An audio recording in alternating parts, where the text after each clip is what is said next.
Chapter 1 Starting Over. Chapter 1 Starting Over. Underscore. In the dead of night. At Green Bamboo Upper Class Area, Jean High City. Sherfong held a folder of documents as he sat silently on the leather sofa. Gazing at the pool outside through the French window, Sherfong was filled with both frustration and unwillingness. He was the captain of Shadow, one of Jean High City's top 4 gaming workshops. He had commanded a guild of tens of thousands of people. Even more, he was Jean High City's famous expert. He was the sword magician. However, now the only thing he could do was drink away his sorrows inside his home. 10 years he had spent in gaming. 10 years he had fought in blood-soaked battles. He experienced countless trials and suffering. Under his leadership, Shadow had successfully established 10 city-states in. They were finally capable of rivaling the first-rate guilds. However, before he could enjoy any of that endless glory, a single document had turned everything into passing smoke. Once it was gone, it was never coming back. Sherfong never thought his 10 years of effort would just go to waste. He sacrificed so much just for the game, and yet, all he did was pave the way for others to the very end. All of this culminated because he had opposed the decision for Shadow to join the Super Guild, World Dominators. It wasn't even the next day before Lanhua Financial Group gave him their reply. He had to delete his level 200 Sword King, the account he had spent 10 years of blood and sweat on, and to collect his settlement check from the financial department. All he received was 5 million credits and a single mansion. When compared to the established 10 city-states inside the money-generating virtual kingdom, it couldn't even be considered a drop in the ocean. Sherfong thought about how much he had contributed to Shadow. He thought about how his efforts had turned Lanhua groups into a large financial group. Then, he thought about how they still threw him away, as if he was no different from garbage. Sherfong swore he would take revenge for their actions. "I won't just let this go.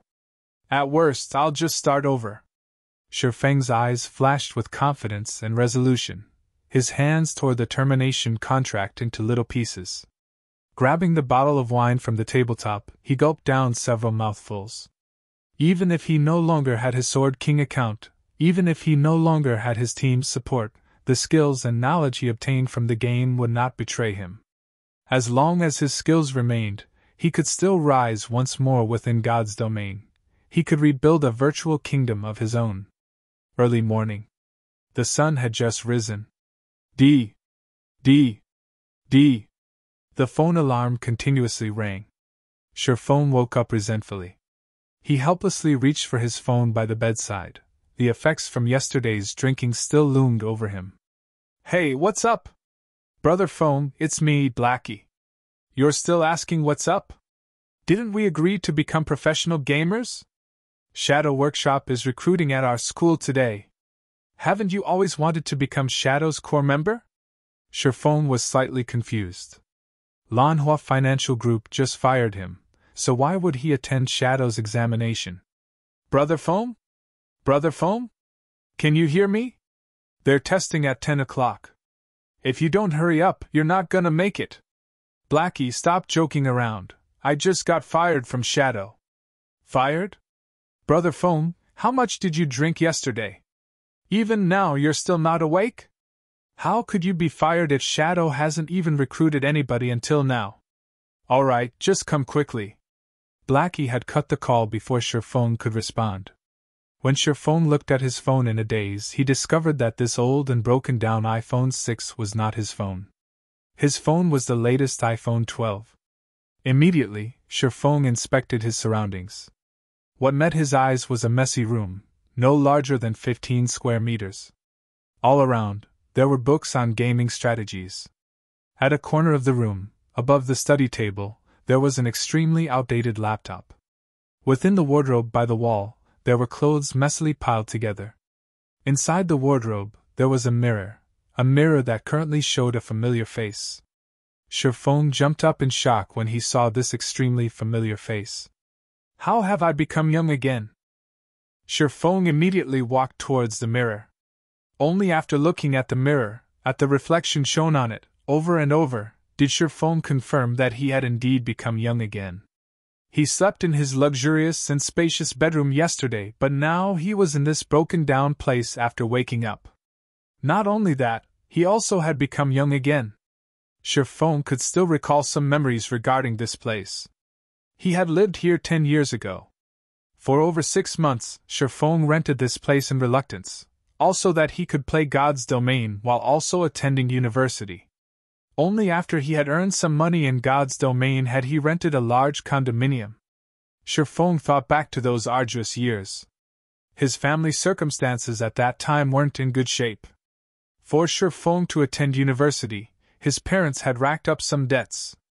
Even so, Sherfeng's parents still made sure to send him sufficient living expenses every month, taking on the suffering themselves in return. Sherfone wholeheartedly wanted to change his family circumstances. However, finding a well-paying job while the streets were filled with university graduates was tremendously hard, so he thought of the highly profitable virtual reality games. Setting professional gamer as his goal, he even bought a virtual gaming helmet, training arduously within the game to improve his skills. During that time, bread and instant noodles became his daily meals. To save money, he had also avoided participating in social gatherings held by his classmates, causing him to become an invisible existence in his class. The boys would look at him with disdain, while the girls would distance themselves from him. Every time Sherfone went shopping for cup noodles, his wallet would have no more than 10 credits. He did not even dare buy a ham sausage that only cost a single credit. In pity, the female salesperson there had offered him the ham sausage at a discounted price. However, the feeling of his empty wallet made Sherfone refuse with great reluctance. "Is someone playing a prank on me?" Sherfone stared at his younger self through the mirror and at the familiar surroundings. Sherfone couldn't help but shake his head, denying such a conclusion. Even America, as the world's most developed country, didn't have such rejuvenating technology. Besides, who would play such a joke with a poor old uncle like him? Sherfone looked at the time on his phone. April 19th, 2129. Don't tell me I have been reincarnated? Sherfeng's face revealed a bitter smile. He remembered today was the 5th of August, in the year 2139. It couldn't possibly be April of 2129, the year he was still attending university. Sherfone shook his head, trying to wake himself up. Yet, deep down, he still held on to a thread of hope, wishing that he could be reincarnated, returning to the time 10 years ago. He walked towards the desk, powering up the laptop. Even if the time on his phone could be faked, the information on the internet definitely couldn't. After surfing the web for several minutes, Sherfone was utterly devastated. All the information he found on the internet showed that today was 19th of April, 2129. Even the highly anticipated official release date of God's Domain was clearly displayed on its official site, counting down to 6 days from now, the 25th of April. I really have been reincarnated. Did I really come back to 10 years ago? Sherfone firmly stared at the news report of God's Domain, emotional tears leaking from the corners of his eyes. Sherfeng's feelings were hard to describe at that moment. He felt both regret, sadness, and joy. It was as if everything before him was just a dream. Nonetheless, the chirping of insects and the cold wind blown from the air conditioner told him otherwise, that everything was real. Looking at his phone, at the family photo he took when he entered university, Sherfone never realized that his parents had white hair. The corners of his mother's eyes even had wrinkles. They were no longer as lively as before, they were truly old now. A year and a half had already passed since God's Domain's release when Sherfone noticed how aged his parents were. The large amounts of debt, excessive laboring, and stress had caused both his parents to fall ill, gravely ill. Curing them required millions of credits, but during that time, Sherfone was merely a squad captain in shadow. The money he earned was far from enough to foot such expensive costs. Sherfone tried everything to collect enough money, yet it was still not enough. Even with trying his all, Sherfeng's parents still left him a few months later. In his previous life, he failed to care for his parents properly. How could he have known of the pain and suffering? After Sherfone earned millions of credits, this pain remained within Sherfeng's heart for forevermore. Never would he have thought fate would play such a joke on him. He unexpectedly returned to the starting point, starting back up from zero. Great! This is just too great! Ha! Since I have been reincarnated, I have to change everything. I will earn enough money to cure Mom and Dad, and I will let them live a life without worries. Sherfong silently swore to himself as he wiped away the tears. Just when Sherfong was planning for his future, Blackie's call came ringing again, continuously urging Sherfong to go quickly to the university for the test. Yet Sherfong did not rush. He dressed at a relaxed pace, tidying himself up before heading to Jinhai University. He could not be more familiar with Shadow. Sherfong still remembered. It was while he was still attending university, Lanhua Group's prized son, Lan Hailong, started up Shadow Workshop to enter God's domain. Lan Hailong also invested considerable funding into the recruitment of the student experts of Jinhai University. Sherfong participated in Shadow's examination at the time, successfully becoming a core member of the workshop, whereas Blackie became an outer member. Sherfong had been happy for quite some time after that incident. After 3 years of being under the leadership of Sherfong, Shadow Workshop allowed Lanhua Group to greatly profit from God's domain, quickly becoming a large financial group. However, Sherfong would never have thought that Lan Hailong would be the one to fire him, personally.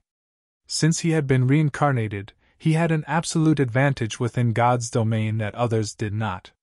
Naturally, he would not be joining Shadow to become a tool that profited others. He wanted to walk a different path, a path where he fought not for others, but for himself. He wanted to remove the need for his parents to send him living expenses. He wanted to pay back all the debt they had collected. To do that, he wanted to venture, to start his own workshop, to start his own company, and to build his own virtual kingdom, all to live a better life. As soon as Sherfong arrived at teaching block 1, he caught sight of a thin and tall figure in front of the building. The tanned youth was pacing around the hallway in a panic. This person was Blackie. Brother Fong, you've finally decided to show up. Fortunately, registration hasn't closed yet, so let's hurry in and sign up, Blackie said anxiously after seeing Sherfong. Sherfong shook his head, seriously saying, Blackie, I'm not joining Shadow. I'll be opening my own workshop. Will you join me? Blackie was someone Sherfong met in another virtual reality game, and the former had pretty good skills. The two of them had faced many challenges together, and they were no different than true brothers at this point. During their time together working in Shadow, Blackie showed great talent in administration, even though he lacked the talent for gaming. He managed the 100,000 guild members clearly and orderly.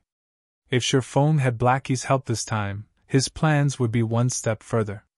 Yet, he would respect Blackie's decision regardless. It was because Sherfong had nothing right now, and Blackie's family circumstances were not that well either. Blackie had only chosen to become a professional gamer and joined Shadow to earn some credits for living expenses. Blackie blanked at Sherfong's words, lowering his head in silence.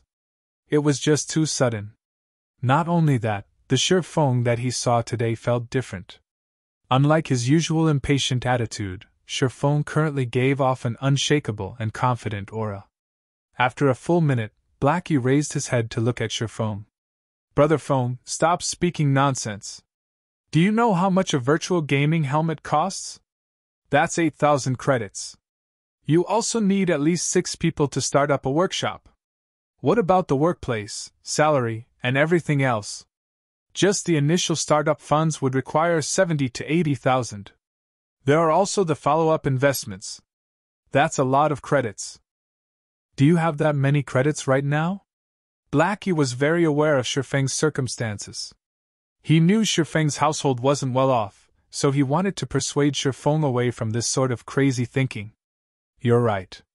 Right now, I don't even have the credits for a God's Domain virtual gaming helmet. Sherfong nodded his head in admittance. It was like Blackie said. Even just 70 to 80,000 was considered a small amount. Sherfong recalled Lan Hailong had spent over 5 million credits for the 100-man workshop he had recruited. He had also spent more in the later stages to upgrade the workshop's quality and strength. Since this is so, rather than take the risk, wouldn't it be safer to join Shadow? At the very least, Shadow can provide us with virtual gaming helmets. Otherwise, forget becoming professional players. We wouldn't even be able to play the game. Seeing that Sherfong understood the core of the problem, Blackie sighed in relief as he pulled Sherfong into the teaching block. Sherfong shook away Blackie's hand, sternly staring at Blackie before saying in a grave tone, "I still plan on starting my own workshop. I don't want to be controlled by others. So, Blackie, will you join me?" Sherfong would not insist to Blackie since he did not have any guarantees. He also couldn't reveal the secret that he had been reincarnated. He could only hope that Blackie would believe in him. Seeing Sherfeng's serious expression, Blackie felt Sherfong was acting weird today. This was madness. Everyone knew you couldn't earn money during the initial periods of virtual games. Did Sherfong have some way to make money in God's domain? Even if they did make money, it would be after a few months. They did not have that much time to waste. After hesitating for quite some time, Blackie reluctantly answered, "I get it. You're the boss. I'll start a workshop together with you, but what about the virtual gaming helmets? We can't play the game without them, right?" Sherfeng's tightened brows immediately relaxed as he happily clapped Blackie's shoulders, saying, "Now this is my good brother. Don't worry about the gaming helmets. I recall that God's domain had a trial period available for university students. Every university has a distribution point, and, as long as you show them your student identification, then, for 10 days, you can obtain a gaming helmet for free. Let's go and take a look." "What do we do after 10 days? Blackie's tanned face turned ashen, suddenly feeling his future was pitch black. Why did he have to believe Sherfong? Could it be Sherfeng's confidence and steadiness? There wouldn't be a problem venturing together with Sherfong, right? What could you do with 10 days in God's domain? They would definitely miss out on the recruitment period of workshops after 10 days. In the end, they still had to buy the gaming helmet, but where would the money come from? Not even a professional gamer with a group would be able to earn 16,000 credits within 10 days of God's domain's opening. Leave the money problem to me." Sherfong revealed a confident smile as he clapped Blackie's shoulders. Earning 16,000 credits in 10 days was indeed a pure fantasy. However, he had his spirit as a reincarnated person. No matter what the challenges were, he would break through them all, and the release of God's domain was the starting point of his rise. Afterward, Sherfong brought Blackie to retrieve the virtual gaming helmets. He then used all his money to buy 2 large boxes of instant noodles, placing them under his desk in his rented house. They were enough to last him for over 10 days. After briefing Blackie on some things in God's domain, Sherfong quietly waited for God's domain's opening. 25th of April, 9 p.m. Within the dark and silent room, a few glimmers of light flickered alive. Sherfong laid on his bed, gently pushing the start button as he closed his eyes. God's domain, here I come. Chapter 2, Sherlock's Request. Chapter 2, Sherlock's Request. To accommodate the majority of players, God's domain could be played while sleeping. Also, the time within the game was different than in reality, where 2 hours within the game was equal to 1 hour in reality. Each day within the game was made up of 48 hours, consisting of 30 hours daytime and 18 hours of night. Not only that, to allow the bulk of working-class people to enjoy the game, nighttime, in reality, was daytime in the game. Sherfong passed through a multicolored tunnel as soon as he arrived in God's domain, arriving at a solemn golden temple. A female angel with 4 pairs of wings flew towards Sherfong. She was only about palm-sized. "Hello, adventurer, welcome to God's domain. I am the navigation angel, Gabriel.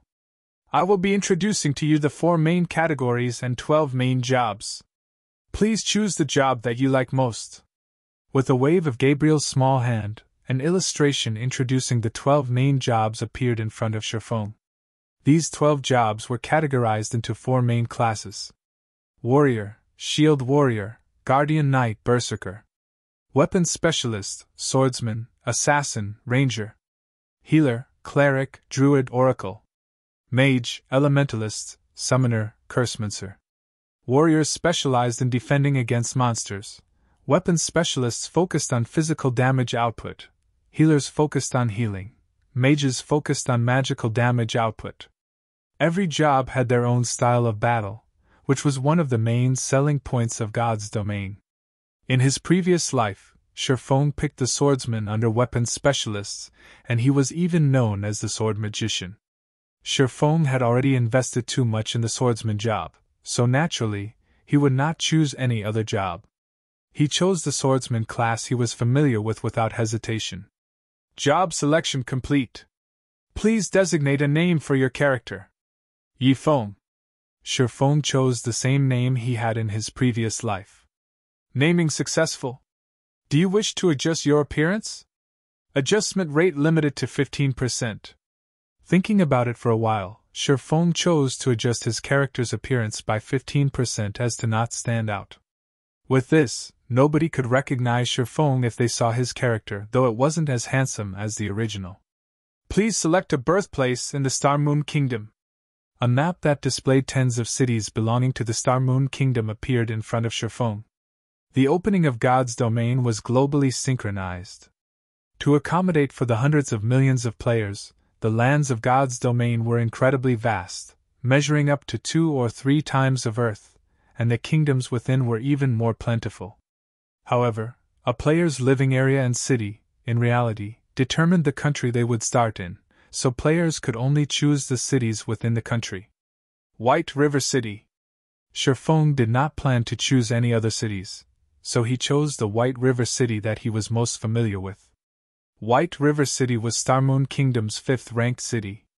It was an important city in the north of Star Moon Kingdom. There were quite a few workshops that chose to develop there to avoid the struggles between large guilds. City confirmed. Player will arrive in Red Leaf Town of White River City in 3 seconds. We wish you happy gaming. The sight before Sherfong immediately blurred as he was sent away. Red Leaf Town. The buildings that were chaotically arranged there had a similar style to the medieval ages. NPCs filled the bustling streets, making them feel as if it was another world. Sherfong arrived at the front of a church, his new appearance resembling a penniless swordsman. He currently wore a gray novice leather armor, and on his waist hung a novice sword. I still ended up in Red Leaf Town, in the end. Sherfong smiled faintly as he looked at the familiar sight of the small town, confidence welling up within him. At that moment, many players had started wandering around the town, speaking to NPCs in hopes of obtaining a trail for a quest. There were also quite a few players that went out of the village, going out to the wilderness to kill monsters. Every one of them was carrying out their tasks as if their lives depended on it, and they couldn't help but wish they could split their time in two. Sherfong didn't pay attention to the other players. With a slight wave and touch of his finger, a player's attribute panel appeared before him. Character Yifeng. Affiliated Kingdom, Star Moon. Title None. Job Swordsman. Level 0. HP 100/100. Physical Attack Power 13. Defense 4. Attack Speed 3. Movement Speed 4. Attributes: Strength 5, Agility 3, Endurance 4, Intelligence 2, Vitality 2. Free attribute points 4. Weapon Mastery. One-handed sword mastery plus 5, apprentice rank, increases one-handed sword damage by 5%. Two-handed sword mastery plus 5, apprentice rank, increases two-handed sword damage by 5%. Free mastery points 0. Job talent. Swordsman talent 1, sword-related mastery plus 5. Swordsman talent 2, obtain 8 free mastery points every 5 levels. Swordsman talent 3, sword-related skills proficiency increased by 50%. Skills. Chop. Active skill. Requirement, sword. Additional 8 points of damage. Cooldown, 5 seconds. Skill level, 1, proficiency 0/300. Equipment. Swordsman's leather shirt, gray trash. Level 0. Defense plus 2. Durability 10 out of 10. Novice sword, gray trash, one-handed sword.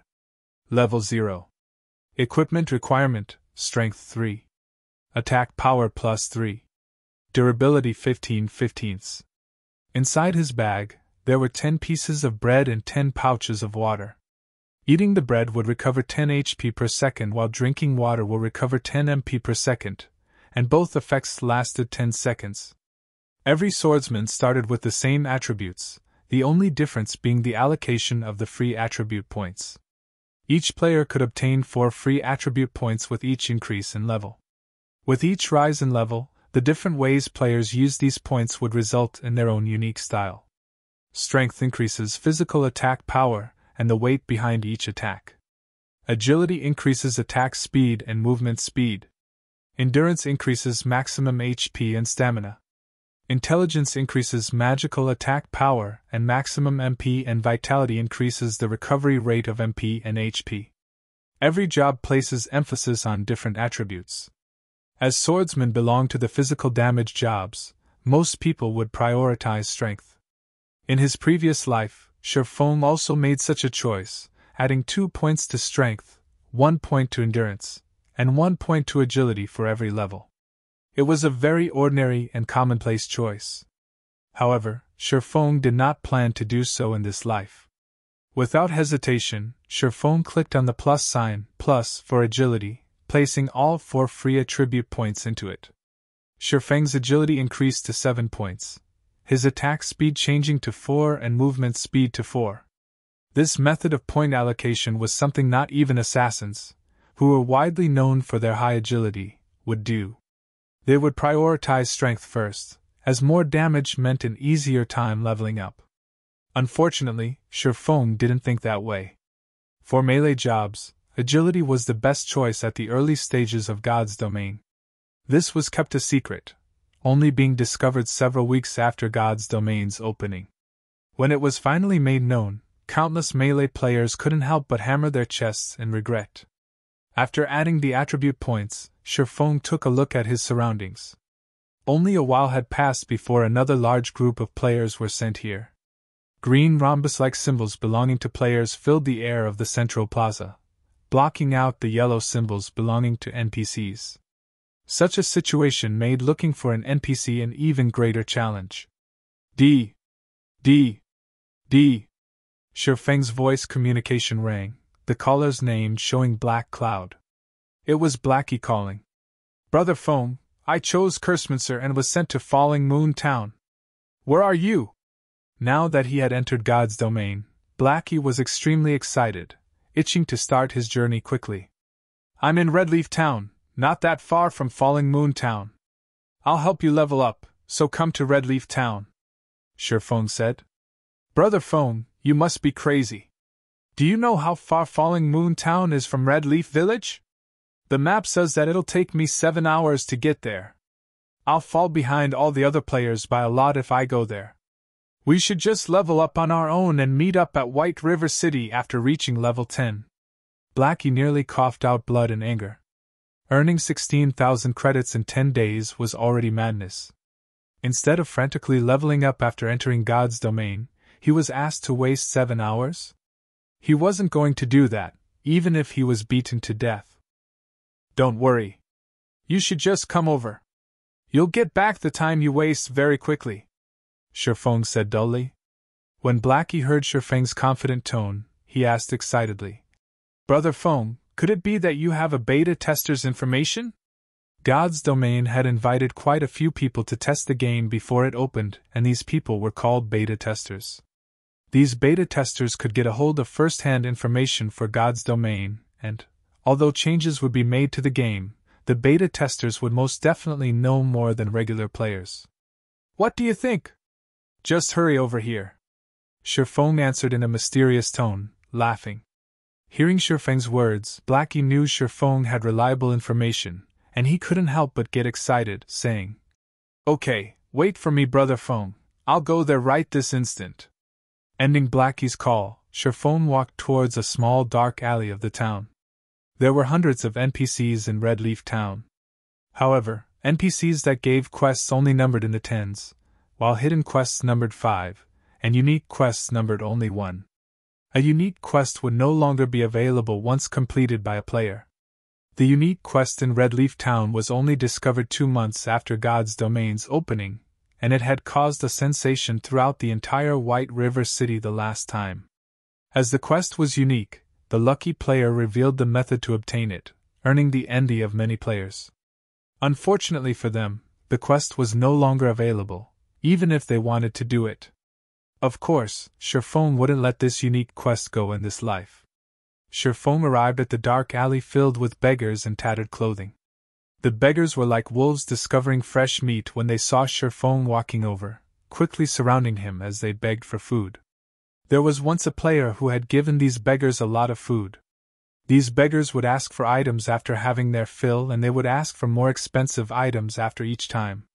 The player had agreed to all their requests, consecutively fulfilling more than 10 of their wishes. Unfortunately, the beggars gave absolutely nothing in return, causing the player to nearly pop a vein, becoming a joke for others. "Get lost!" Sherphone yelled as he pulled out his novice sword, causing the powerless beggars to quickly hide away. Sherphone walked to a corner after the beggars dispersed. A vagrant middle-aged man was lying there. There wasn't much of a difference between the man and the other beggars, but if there were one, it would be the man's unyielding integrity, as he was the only one not begging for food. "Do you need any help, sir?" Sherphone formally asked the man. "Can you get me some food? It's been 5 days since I've last eaten," the male beggar responded. Sherphone smiled faintly, seriously saying, "Unfortunately, sir, I cannot agree to your wish." A normal person would probably spew blood out in anger if they heard such a reply. However, this beggar merely let out a sigh, no longer saying a word.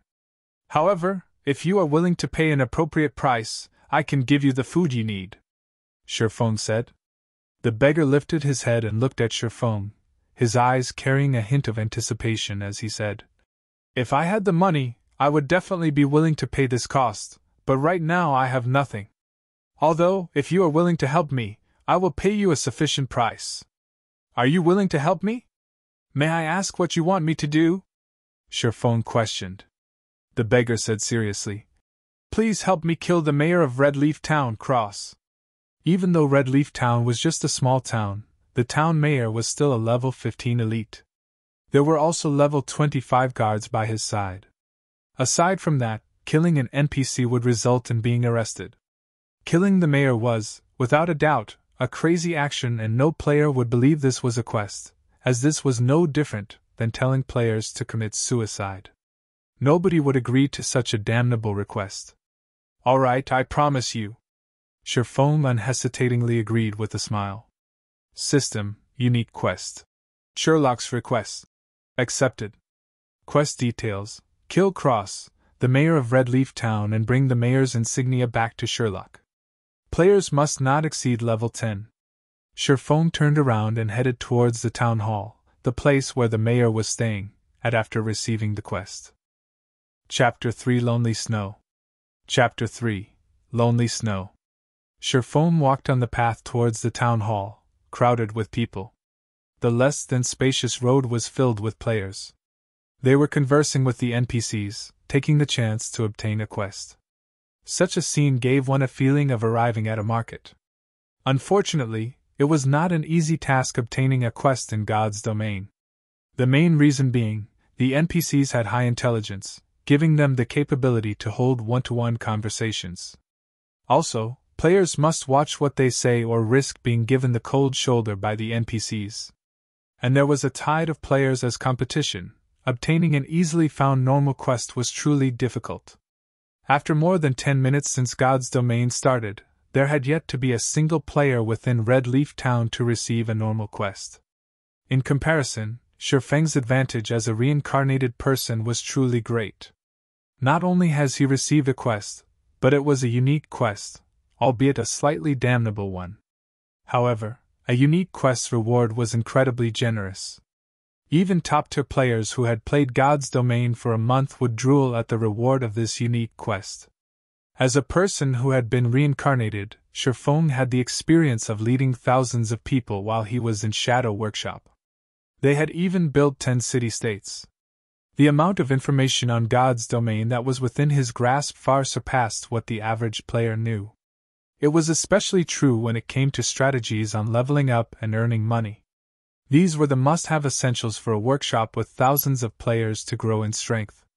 Now that he had been reincarnated and was playing God's domain again, Sherlock wanted to use this information to accumulate a significant amount of advantages.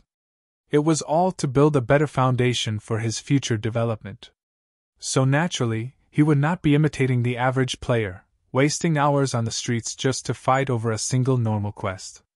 Even more so, he would not be emulating those skilled players, using their refined techniques to kill monsters in the wild, because, at this moment, there were probably more players than monsters in the wild. What Sherlock wanted to do was to avoid these piles of players, hence why he chose the unique quest which had an absurd difficulty. However, completing this quest required money, something Sherlock did not have right now. Every player would receive 10 copper coins at the start of the game. Although it was not enough to buy a weapon or equipment, purchasing HP or MP replenishing refreshments was not a problem. When Sherlock arrived at the front of the 2-story town hall, he was met with a scene of hundreds of people, queuing up into a long line. Regardless of which game it was, the village head or town mayor was unquestionably a target to receive quests from. Naturally, no player would let this chance go. "Hey newcomer, queue up if you don't want to cause a public outrage." From within the queue, a simple and honest-looking male warrior looked at Sherlock. The warrior held up his hand, pointing towards the back of the line of people. "I'm not here to receive a quest," Sherlock said indifferently as he looked at the long line in front of the town hall. Compared to the other locations, this place had great order and efficiency. Although it would take more time to receive a quest, it was much better than some who could not receive one at all.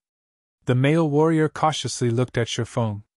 Everybody was frantically trying to receive a quest right now, but there was someone who actually said that he wasn't interested towards it. Not even a ghost would believe that. "I'm honestly not here to receive a quest." Sherlock looked at the male warrior.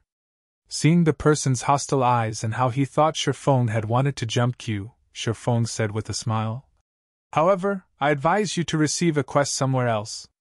You'll just be pointlessly waiting here." "Why would it be pointless?" There were already a few people who came out after receiving a quest. After determining that Sherlock had no intention to jump queue, the male warrior let out a sigh of relief. He had already been in the queue for over 10 minutes now, and he definitely would not want someone to cut in line. However, hearing Sherlock's firm tone made him curious as to why he would be waiting for nothing. Sherlock smiled but did not elaborate. Instead, he changed the topic saying, "Seeing as you're not a bad person, I'll point you towards a brighter path. Kill mobs in the fields. You'll have a better future than remaining here." "I'm not going. There are too many monsters in the wild and I can't compete with those other people.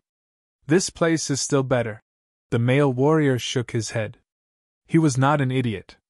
At this moment, there were definitely tides of people out in the field area. With just his skills, he probably couldn't even snatch a monster, so he was better off just waiting here. "That's because you went to the wrong place. If you go somewhere with few monsters, naturally, there wouldn't be anybody to compete with you. Compared to the areas packed with both players and monsters, the leveling efficiency there is several times better. Not only that, the respawn rate of the monsters there is slow, so a single person could easily handle themselves," Sherlock said with a smile. "Is there really such a place?" The male warrior was excited after listening to Sherlock. He was extremely interested in such a location. He still needed to wait for more than an hour to receive a quest, and the rewards he could obtain would only be XP and some meager amount of money. If he could grind on monsters for an hour unhindered, the EXP he could obtain would far surpass that from the quest. "Of course there is. I'll give you a preferential price of 20 coppers if you want to go to such a treasured location. Don't mention EXP. After grinding for a day, the materials you could obtain would earn you more than 40 coppers. If you're lucky, you could make a ton more if a piece of equipment drops." Sherlock walked closer to the male warrior, whispering into his ears. "You're not tricking me, right?" The male warrior looked at Sherlock with hesitation in his eyes. If there was such a treasured location, he could definitely surpass the other players by a lot, but 20 coppers was not a small amount. The monsters in God's domain rarely drop money or equipment, so copper coins were incredibly precious. If you don't believe me, you can pay 10 coppers up front first. You'll know just from trying after you arrive at the spot. If it's true, you can then pay me the other 10 coppers. I'm only telling you this because I see that you're a good person. Just forget it, if you don't believe me. Sherfone turned and left after saying his piece. Sherfone wouldn't be doing this if he didn't lack money. At worst, he'll just use some other method to earn money. Just after walking a few steps away, Sherfone was stopped by the male warrior. Expert, hold on a moment. Let's talk about it, alright? Isn't it just a deposit of 10 coppers? Here, take it. I trust that an expert like you won't trick me. The male warrior revealed an honest smile, resolutely trading 10 coppers to Sherfone. Seeing your performance, I'll give you a good location. Although this place is slightly far off, there is only a single mage-type level 0 green gnome. It has low defense and a quick respawn rate. Chances are also greater of money dropping. A berserker would be great at killing there. Sherfone gave the warrior a good grinding location after happily receiving the 10 coppers. The male warrior was relieved when he noticed how familiar Sherfone was with the wild monsters, even to the degree of knowing the amount of money dropped. He never imagined he would be so fortunate as to meet an expert of God's domain, and not just any expert. Sherfone might even be a beta tester. The male warrior became even more excited as he thought of this possibility. Brother expert, do you know a location that drops skill books for berserkers? It's really hard to fight against mobs with only a single skill. The male warrior was more fond of Sherfone now, even treating Sherfone as his superior. It's fine if you want to know, but it'll cost you 2 silvers. Sherfone smiled. Who would give out such valuable information after only a short conversation? Sherfone would not unless there was money involved, of course. The male warrior paled when he heard the price. 2 silvers equaled 200 coppers. Not even the average guild would have that much money. Expert, let's add each other as friends. I'm Lonely Snow. I'll contact you again once I've saved up enough money. The male warrior sent Sherfone a friend request. All right. Sherfone accepted Lonely Snow's request. Then I'm off to fight mobs, brother expert. I'll mail you the 10 copper immediately after I've saved up enough. Lonely Snow happily parted with Sherfone, leaving the long queue and dashing towards the grinding location. Now that Sherfone had money, he walked towards the fruit stall by the town hall. Boss, how much for this tomato? Sherfone asked as he held up a ripe, red tomato. Both fruits and vegetables could aid in recovering a player's HP and MP. Their tastes were also quite delicious. The only downside was the bad recovery rate. In normal circumstances, players wouldn't buy them at all, especially during such a period where money was a big problem. Spending money on fruits and vegetables was just wasteful behavior. 2 coppers each. Give me 10 of them. Sherfone paid the 20 coppers. He walked into the town hall after receiving the 10 tomatoes. Hey newcomer, queue up. Can't you see others are queuing up as well? Swordsman over there, what do you think you're trying to do? Do you know how many people are queuing up behind? The players in the queue became enraged and started criticizing when they saw Sherfone cutting the line, walking directly towards the town mayor. They would have long since murdered Sherfone, were it not for the fact that they could be jailed for attacking another player inside the town. Sorry, but I'm really not here to receive a quest. I'm just here to take a look. Sherfone smiled at the players. He turned to look at the fat town mayor, Cross. Cross, elite, friendly. Level 15. HP 2400/2400. MP 1500/1500. There was not a single player who could beat him at this stage. It was not possible, even with a team. Subsequently, Sherfone took out a ripe and red tomato, taking a bite out of it. What is this person doing? Hell! He's actually eating a tomato! Each of those cost 2 coppers. Such luxury! The other players could not understand what Sherfone was trying to do. By coming to the town hall to eat tomatoes, was he trying to show off how rich he was? Halfway through his tomato, Sherfong suddenly threw it towards Town Mayor Crossface. The tomato accurately landed on Crossface, spreading bright red liquid all over. System: cross favorability towards you has been decreased by 100 points. Unsatisfied, Sherfong took out another tomato from his bag, throwing it at Cross. Hypocrite! Fatty! Bloodsucker! You're not fit to be the town mayor! Sherfong kept cursing as he threw tomatoes, whereas Cross' favorability kept decreasing. Cross' body turned bright red as tomato juice kept flowing down his body. Adding to his enraged expression, it created an incomparably funny sight. However, nobody within the town hall was laughing. It was exceptionally quiet. All of the players became slack-jawed and dumbfounded at Sherfeng's actions. Just after 20 minutes since God's Domain's opening, there was a player that dared to actually attack an NPC, and not just any NPC. He was attacking the leader of a town, the boss of the beginner's area. This person was insane. Wasn't he afraid of being jailed until his death? Did he no longer want to stay in Red Leaf Town? Even taking your revenge on society shouldn't be done in such a way. Just when the other players were expecting the guards to detain Sherfong or for the town mayor to kill off Sherfong in a rage, none of these things actually occurred.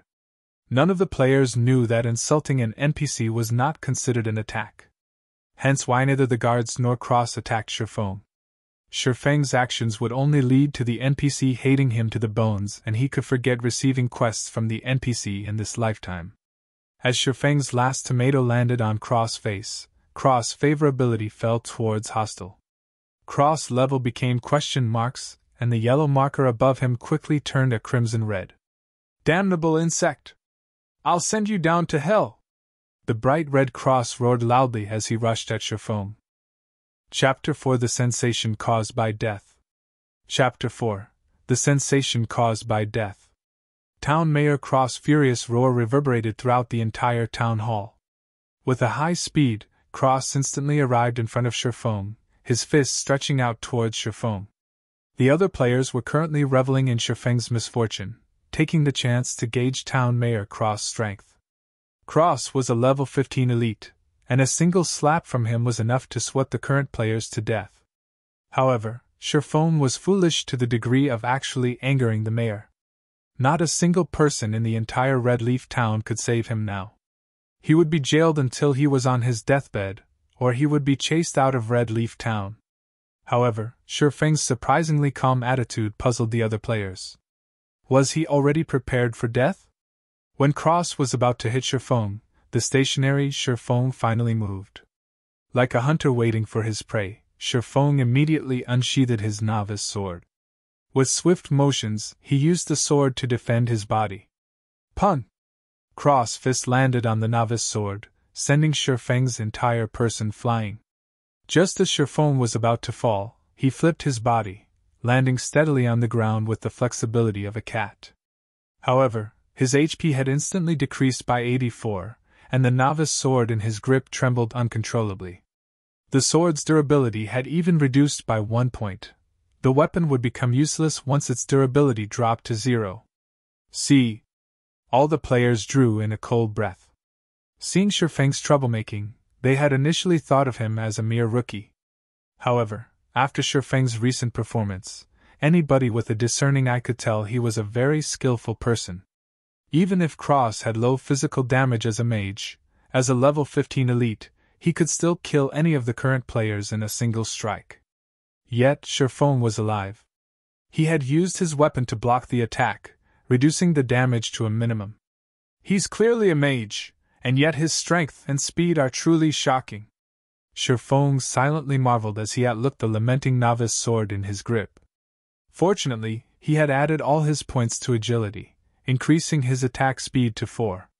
Otherwise, he would surely be dead by now, having to start his quest all over again.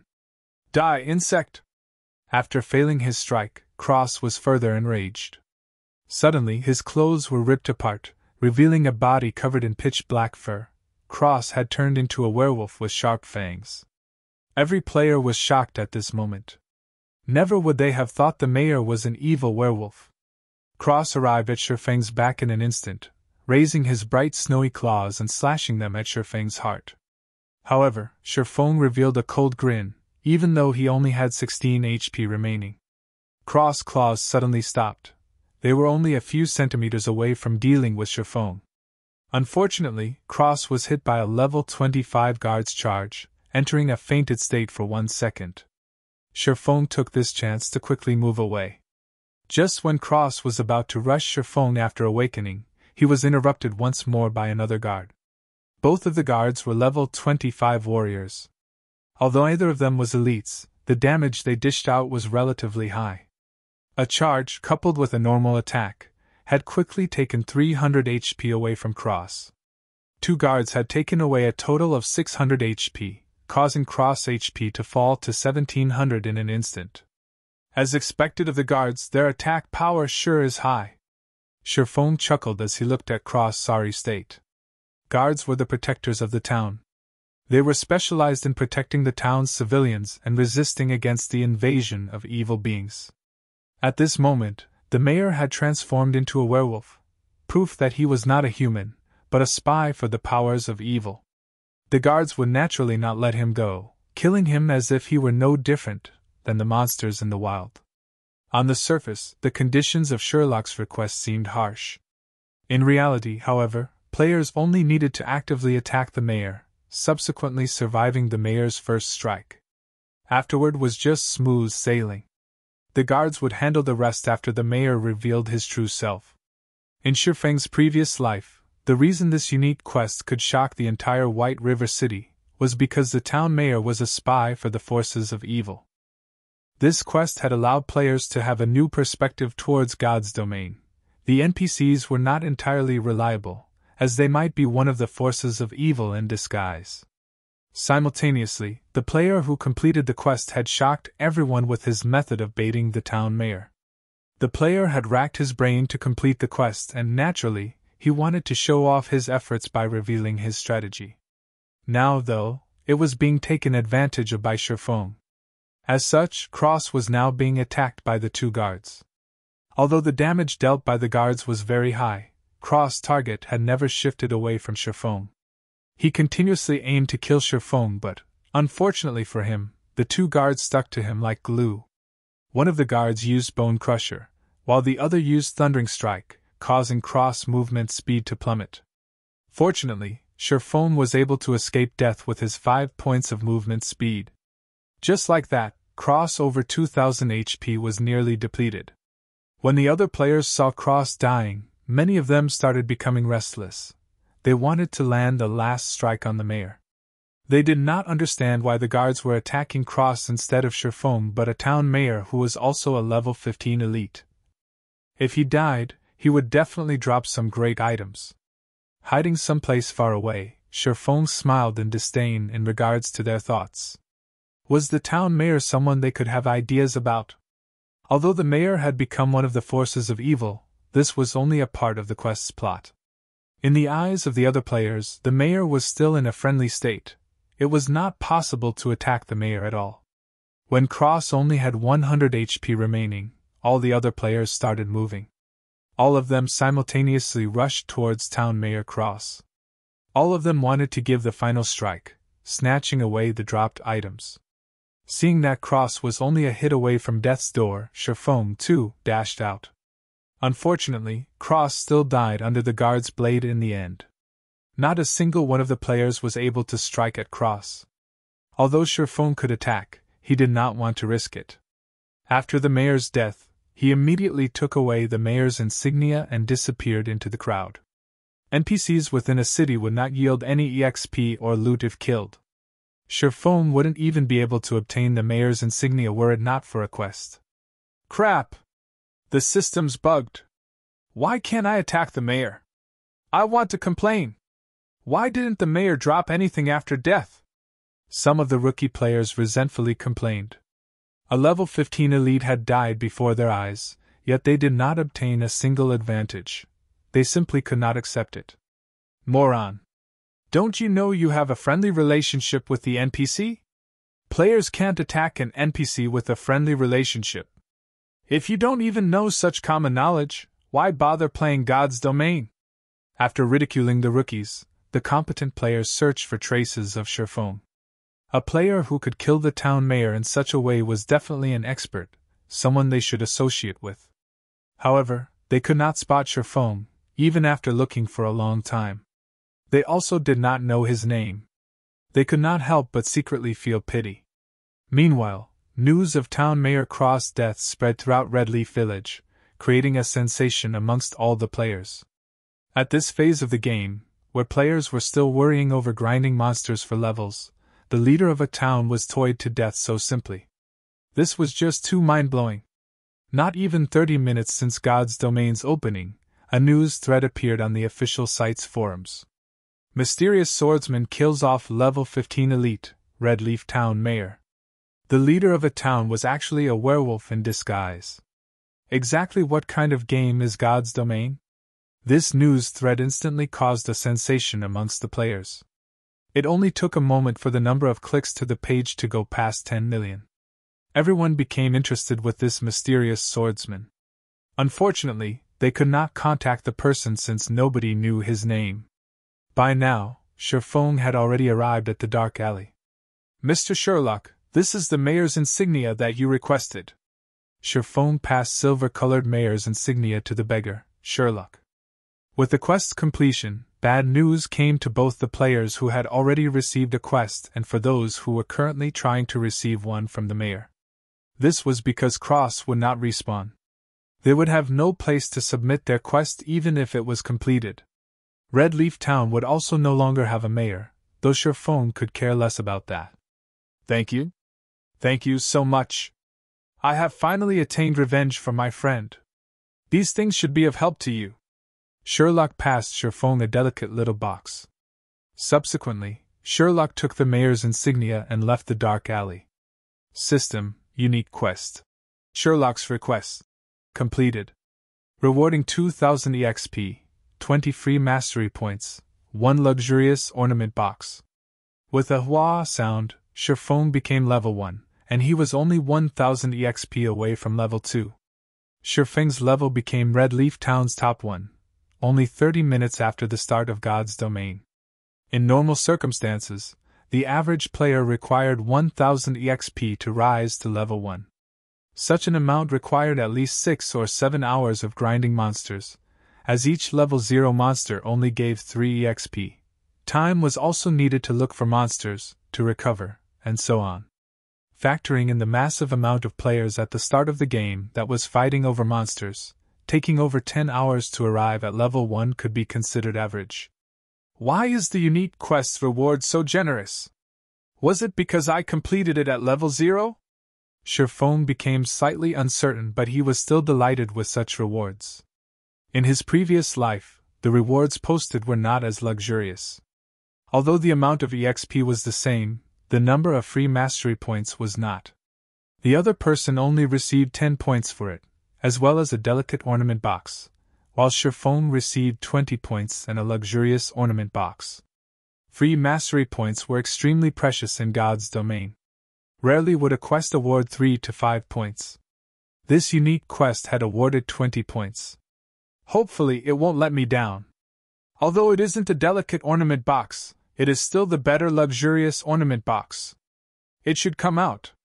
Sherfone carefully held the ornament box, a nervous gulp coming from his throat. Slowly, he opened the box. Though the EXP and free mastery points were great, what Sherfone really wanted was the item inside the ornament box. It was an essential item he needed to complete his leveling and money-making plans. It was also a top-tier item that many experts drooled over. Sherfone would cry to death if something went wrong. Chapter 5 Black Market Challenge. Chapter 5 Black Market Challenge. Underscore.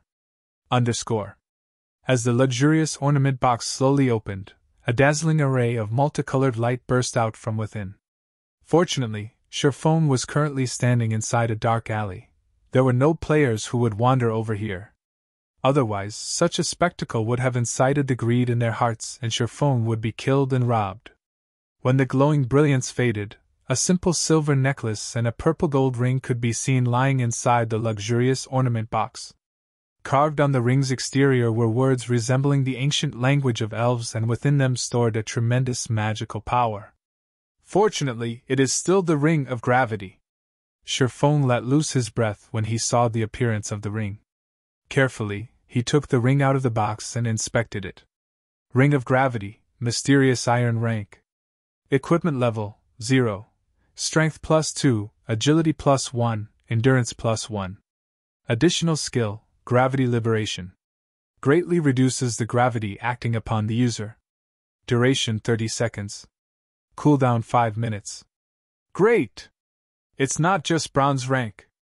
After reading the item's introduction, Sherfone became extremely excited. The situation was far better than he had expected. The equipment in God's domain was categorized into trash, common, bronze, mysterious iron, secret silver, fine gold, dark gold, and epic. At the start of the game, players only received trash equipment from the system. This equipment was utterly worthless. At this stage of the game, however, there were no players who possessed common equipment. While you could buy common equipment in large cities, the prices were costly. As for bronze ranked, those were extremely rare, and they also came with additional attributes. Mysterious iron equipment, however, only dropped from bosses, and, needless to say, they were even more precious. In Sherfeng's previous life, the ring of gravity obtained by the player was only bronze ranked. It gave only an additional 1 point to strength. The skill gravity liberation, as well, only lasted for 15 seconds. It was a surprise to Sherfone that completing the quest at level 0 would earn him a mysterious iron ring of gravity. As for the necklace, it was just a gray item. NPC merchants coveted these items, and they were willing to buy them at high prices. After wearing the ring of gravity, Sherfone added the 4 free ability points that came from leveling up all into agility. Sherfeng's agility rose to 12 points, his attack speed to 5 points, and his movement speed to 6 points. He could almost rival a pure agility assassin of the same level now. My agility will reach 20 points after rising to level 3. At that time, I can unlock the hidden basic skill of the agility system. Sherfone looked at his attribute panel in anticipation. Sherfone moved his body, feeling it become a lot livelier than before. He wouldn't be in his previous sorry state if he were to face off with Town Mayor Cross, right now. If his agility reached 20 points, the condition of his body would become even greater after activating the basic skill fast and nimble. He could even rival against those wuxing experts depicted in wuxia novels. Afterward, Sherfone added 15 of the free mastery points towards his one-handed sword mastery, keeping the remaining 5 points for future use.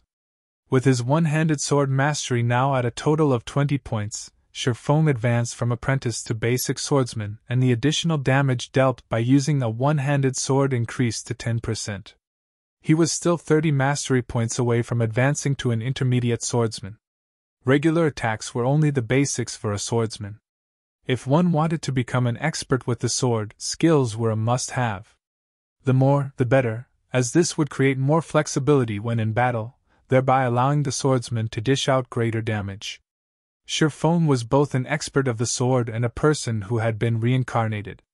Now that he had a special tool such as the Ring of Gravity, he needed a large amount of swordsman skills to display the true potential of a swordsman. He could then level up at a fast pace. Otherwise, it was impossible to increase the efficiency of killing monsters by relying on normal attacks. I recall there being a black market challenge in Red Leaf Town's trade area. Players who cleared the challenge for the first time would be able to obtain a skill book for swordsmen. Most skill books dropped from monsters around levels 3 to 5, and their drop rates were pitifully low. At this stage of the game, there were still no players capable of grinding those monsters. It would be a big waste of time if Sherfone wanted to obtain the other skill books for swordsmen. He also did not have the time for it. So, the Black Market Challenge was the only way for Sherfone to quickly obtain a skill book in Red Leaf Town. Trade area of Red Leaf Town. Shops filled both sides of the street. There were pharmacies, smithies, bars, and more. It was extremely flourishing, just like a small market. However, the current trade area wasn't as lively as it should be. It hasn't been long since God's Domain started its operation, so most players were busy leveling up instead of enjoying what God's domain had to offer. As a result, there was only the minority of lifestyle players staying here. They were here to learn auxiliary jobs such as enchanter, forger, pharmacist, chef, engineer, alchemist, etc. Buying herbs at a high price, contact me directly if you have any. Buying ores, ripoffs can stay away. Sincerely buying high-ranking equipment. Price is negotiable. Willing to pay with credits. Many logistics staffers of workshops and guilds had set up a small stall by the roadside of the trade area. They were mainly here to buy items and equipment. Sherfone quickly headed towards a two-storied building without halting. High-ranking gnomes guarded the building, and above the building read Black Market. This place was the dark side of Red Leaf Town, and it was a place of entertainment built by the greedy gnomes. The gnomes' auction house could be seen just after entering the Black Market. Going down along the basement staircase led to two empty fields. One was the battle arena, while the other was the field for the challenge race. At the moment, several players were standing in front of the field. They were receiving the gnomes' challenge. Good luck. You have to succeed this time. Good luck. Stomp those gnomes. A few players were currently cheering with all their might for an assassin player that stood on the field. Their reddened eyes made them look no different than crazed gamblers. The challenge race could be considered a testing grounds for a player's capabilities. Once a player entered the trial grounds, all their attributes would be fixed at 10 points, their skills disabled, and their equipment rendered useless. Within the 30 yards long and 10 yards wide field, players were only allowed to block or dodge the incoming shots from the gnomes' muskets. A victory would ensue once players arrived at the finishing point. The gnomes gave out 3 ranks of challenges: copper prize, silver prize, and gold prize. After a challenge was completed, there would be a 3-day cooldown. There was a fee of 5 coppers for the copper prize, 5 silvers for the silver prize, and 5 gold for the gold prize. Naturally, the higher ranked the challenge, the greater the prize. There was even the chance of obtaining a dark gold equipment. However, if a player obtained the first clear for the challenge in Red Leaf Town, the reward of copper prize may be comparable even to the silver prize. In Sherfang's previous life, this first clear was obtained by a swordsman named Fierce Gale, and the person had received a rare skill book for swordsman. After a short while, the assassin on the field was struck. His body lay at the 20 yards mark, still 10 yards away from the final point. Despicable. Just a little bit more. Do you guys still have money?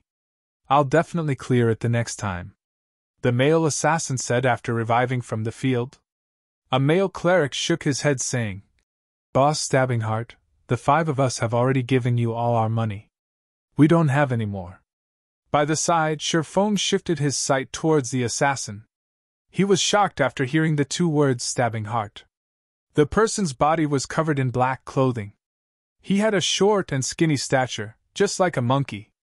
Sherfone could hardly believe that the monkey in front of him was Stabbing Heart, the assassin who ranked at number 10 on Starmoon Kingdom's assassin leaderboard. The assassin named Stabbing Heart shifted his gaze onto Sherfone. After sizing Sherfone up, his eyes revealed a gaze as if they had just found prey. With a smile, he walked up to Sherfone and said, Nice to meet you, friend. I'm Stabbing Heart, assassin squad leader of the Assassin's Alliance. Lend 5 coppers to me and I'll return 20 coppers to you tomorrow. How about it? Stabbing Heart was just 10 yards away from the final point this time, so he was unwilling to accept defeat. He had already figured out some of the challenge's patterns. He would be able to clear it if given another chance. Hence, he thought of using his guild's name to shock and awe Sherfone into lending him 5 coppers. The Assassin's Alliance was a large guild that was well known in the world of virtual gaming. Any veteran gamer would know this name. Someone capable of becoming the squad leader for assassins was definitely a great expert, a figure that was respected by many players. Instead of lending, the average player would definitely just give the 5 coppers to gain some favors. 5 coppers, is it? After some thinking, Sherfone answered, I can lend you the 5 coppers, but you have to pay back 50 coppers tomorrow. Stabbing Heart was surprised. He was Stabbing Heart, the Assassins Alliance's famous assassin squad leader. However, Shi Feng's uncourteous reaction was completely different than what he had imagined it would be. Could Shi Feng be a rookie gamer? Seeing Stabbing Heart staying silent, Shi Feng asked. Still borrowing? I'll borrow. Stabbing Heart wanted to weep. Other players would be going expert, when they met him, yet Shi Feng showed no such reaction. However, when he thought about the bountiful reward awaiting him, even 50 coppers was worth it. Here's 5 coppers. Let's add each other as friends. Don't forget to return 50 coppers to me tomorrow. Shi Feng took 5 coppers out of the 60 he obtained from selling the necklace, not forgetting to remind Stabbing Heart to return the 50 coppers. With tears flowing down his face, Stabbing Heart received the 5 coppers and said, Fine. I won't forget. Not knowing what Stabbing Heart was thinking, Shi Feng walked away after the trade was completed. He headed towards the green-skinned gnome who was the challenge race's administrator. Sir, time is money. What business do you have? The gnome administrator said so in a lofty tone. I want to enter the copper prize challenge, Shi Feng said as he handed over 5 coppers. After flipping the copper coins a few times, the gnome nodded his head in approval. He opened the wooden door to the challenge race, allowing Shi Feng to enter. Ladies and gentlemen, we have a new challenger on the field. Please let us welcome this brave swordsman, the gnome loudly announced. Boss Stabbing Heart, the kid that lent you money is participating in the challenge race, the male cleric pointed out. The resting Stabbing Heart laughingly said, That kid's just a rookie. Does he think the challenge race is so easy? Even though the distance is only 30 yards, the gnome's attack pattern will change after you get past 15 yards, and their attack rates greatly increase. Not to mention, even I have difficulty facing them. That's for sure. Even an expert such as Boss Stabbing Heart could only reach 20 yards. I'm guessing that kid will, at most, reach 5 yards before being done in. The male cleric nodded with a smile. Inside the field, the 3 gnomes standing at the finishing line readied their muskets, aiming them towards Shi Feng. Above the challenge field, the timer started counting down. 3, 2, 1. Challenge start. Chapter 6 Stunning Skills. Chapter 6 Stunning Skills. The instant the countdown ended, Shi Feng's body leaned forward and his legs bent. Just like a leopard, he dashed away from the starting line with explosive force. Shio! By the time the muskets had started ringing and shooting towards the starting line, Shi Feng was already 3 yards away. Subsequently, another volley of musket shots rang out, a total of 6 bullets shot towards Shi Feng's path. Several green lines indicating the trajectory of the bullets covered Shi Feng's body.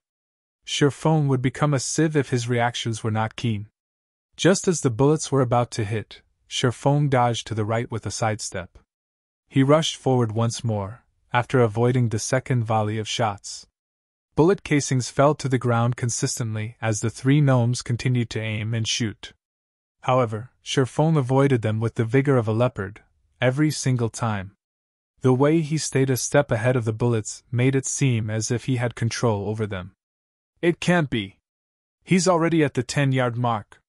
Seeing Shi Feng taking less than 5 seconds to reach the 10-yard mark, the male cleric couldn't help but be shocked. It was only a half of Stabbing Heart's time. Stabbing Heart became speechless by the side. He silently watched Shi Feng's advance. He had originally thought of Shi Feng as a fresh noob, someone that he didn't know of and someone that came to the challenge race for fun. Yet, the speed and accuracy Shi Feng just displayed were like a veteran who had tempered himself for countless years on the challenge race. Every move of his was straightforward and efficient, something a rookie definitely couldn't pull off. Even Stabbing Heart himself, after going through the challenge several times, felt he couldn't do any better. Stabbing Heart had the pride of an expert. He did not think that Shi Feng could be stronger than he was. He explained, "With such nimbleness, maybe this rookie is an athlete or someone who trained in martial arts. However, the gnomes will change their attack patterns after he goes past 15 yards. He won't be able to hold it by that time." "You're right, boss. If it's someone that isn't known to our Assassins Alliance, He definitely isn't an expert. He'll surely be shocked once he reaches 15 yards. Then, he'll turn into a beehive. Right. After 15 yards, the number of bullets fired will be 12. The target would also no longer be focused on the player himself. Instead, it'll cover a wide area. Dodging to either side won't be an option. The other members of Assassin's Alliance voiced their agreements. They, too, had already witnessed such a scene before, 7 to 8 times, at that. Stabbing Hart passed 15 yards on his first challenge. In the subsequent challenges, however, his furthest distance was 20 yards. The difficulty after 15 yards was clear to behold. He went past 15 yards. An Assassin's Alliance member commented. Stabbing Hart and the others quickly focused their sights on Sherfone, wanting to see Sherfang's performance. On the field, the three gnomes became enraged once Sherfone stepped past the 15-yard line. They no longer aimed as they fired their muskets with wild abandon. Suddenly, the bullet trajectory indicators within Sherfang's sight covered a large area. There were only 3 bullets that would hit Sherfone. However, it was game over if even a single bullet hit its mark. Finally, showing your shameless behavior, eh? Sherfone revealed an indifferent smile. Unsheathing his novice sword, Sherfone used it to greet the bullets. In his previous life, Sherfone was always busy with work and leveling up as the captain of Shadow. He had no time to play the challenge race. However, he had seen it quite a few times, so he still had a clear understanding of the challenge race. He knew the gnomes would change their attack patterns after the 15-yard line. The 15-yard distance of the Black Market's challenge race was a bar that tested a player's operating skills. Only those who passed it could be considered to have entry-level operating skills. However, a majority of the players required 2 or 3 months before being able to reach this level. A minority took a month. There were only a scant few experts capable of passing it in one try. Stabbing Hart was one of those few experts.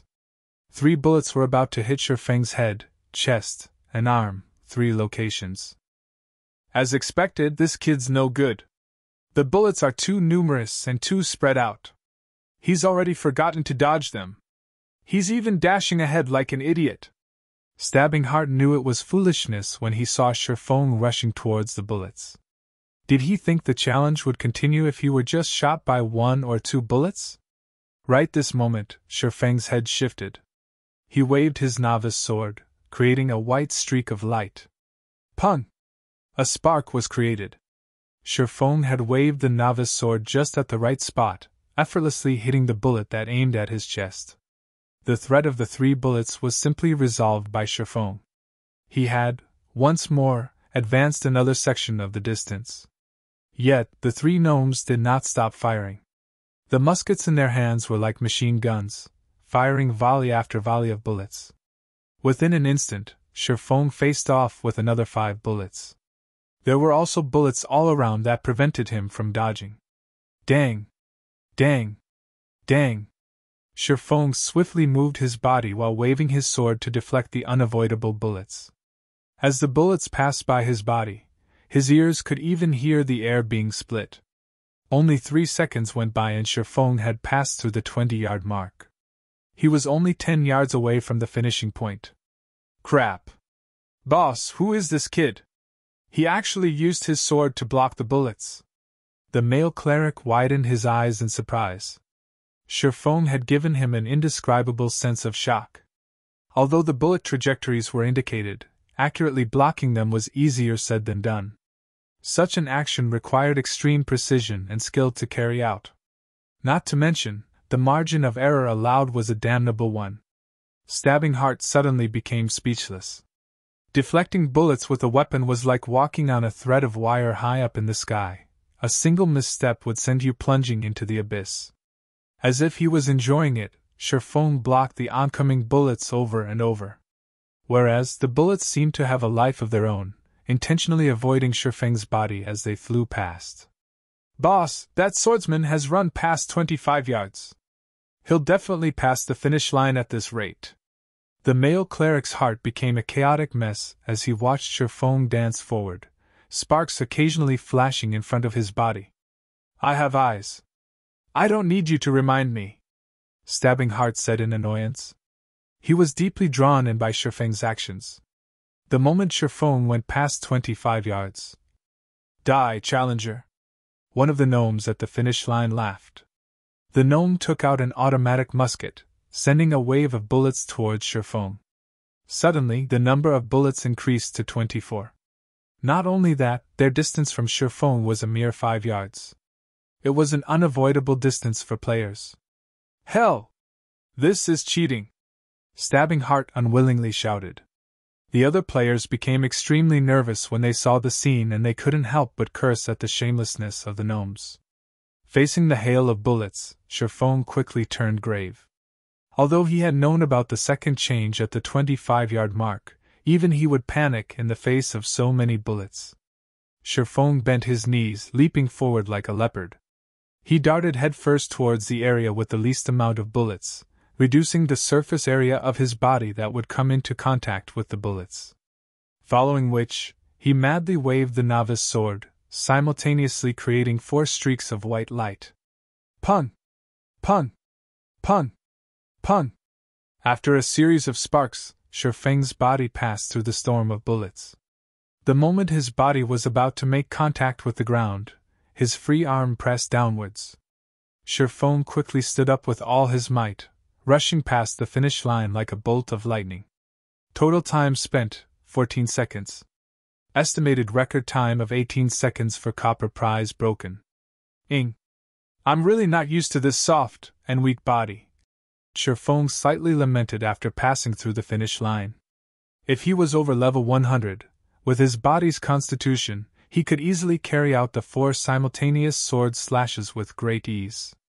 Ladies and gentlemen, a round of applause! This swordsman has passed the challenge! The gnome administrator announced loudly. System: player was the first to pass the copper challenge and break the record. Rewarding player with 1 silver coin and swordsman skill Thundering Flash. It can't be. It actually gave out the super rare skill, Thundering Flash. This is a skill that even a swordsman over level 100 can't get. Shifeng thought he was hallucinating. However, he was shocked when he saw the Thundering Flash skill book inside his bag. Requires sword. Rapidly send out 3 sword lights to 10x 2 yards forward.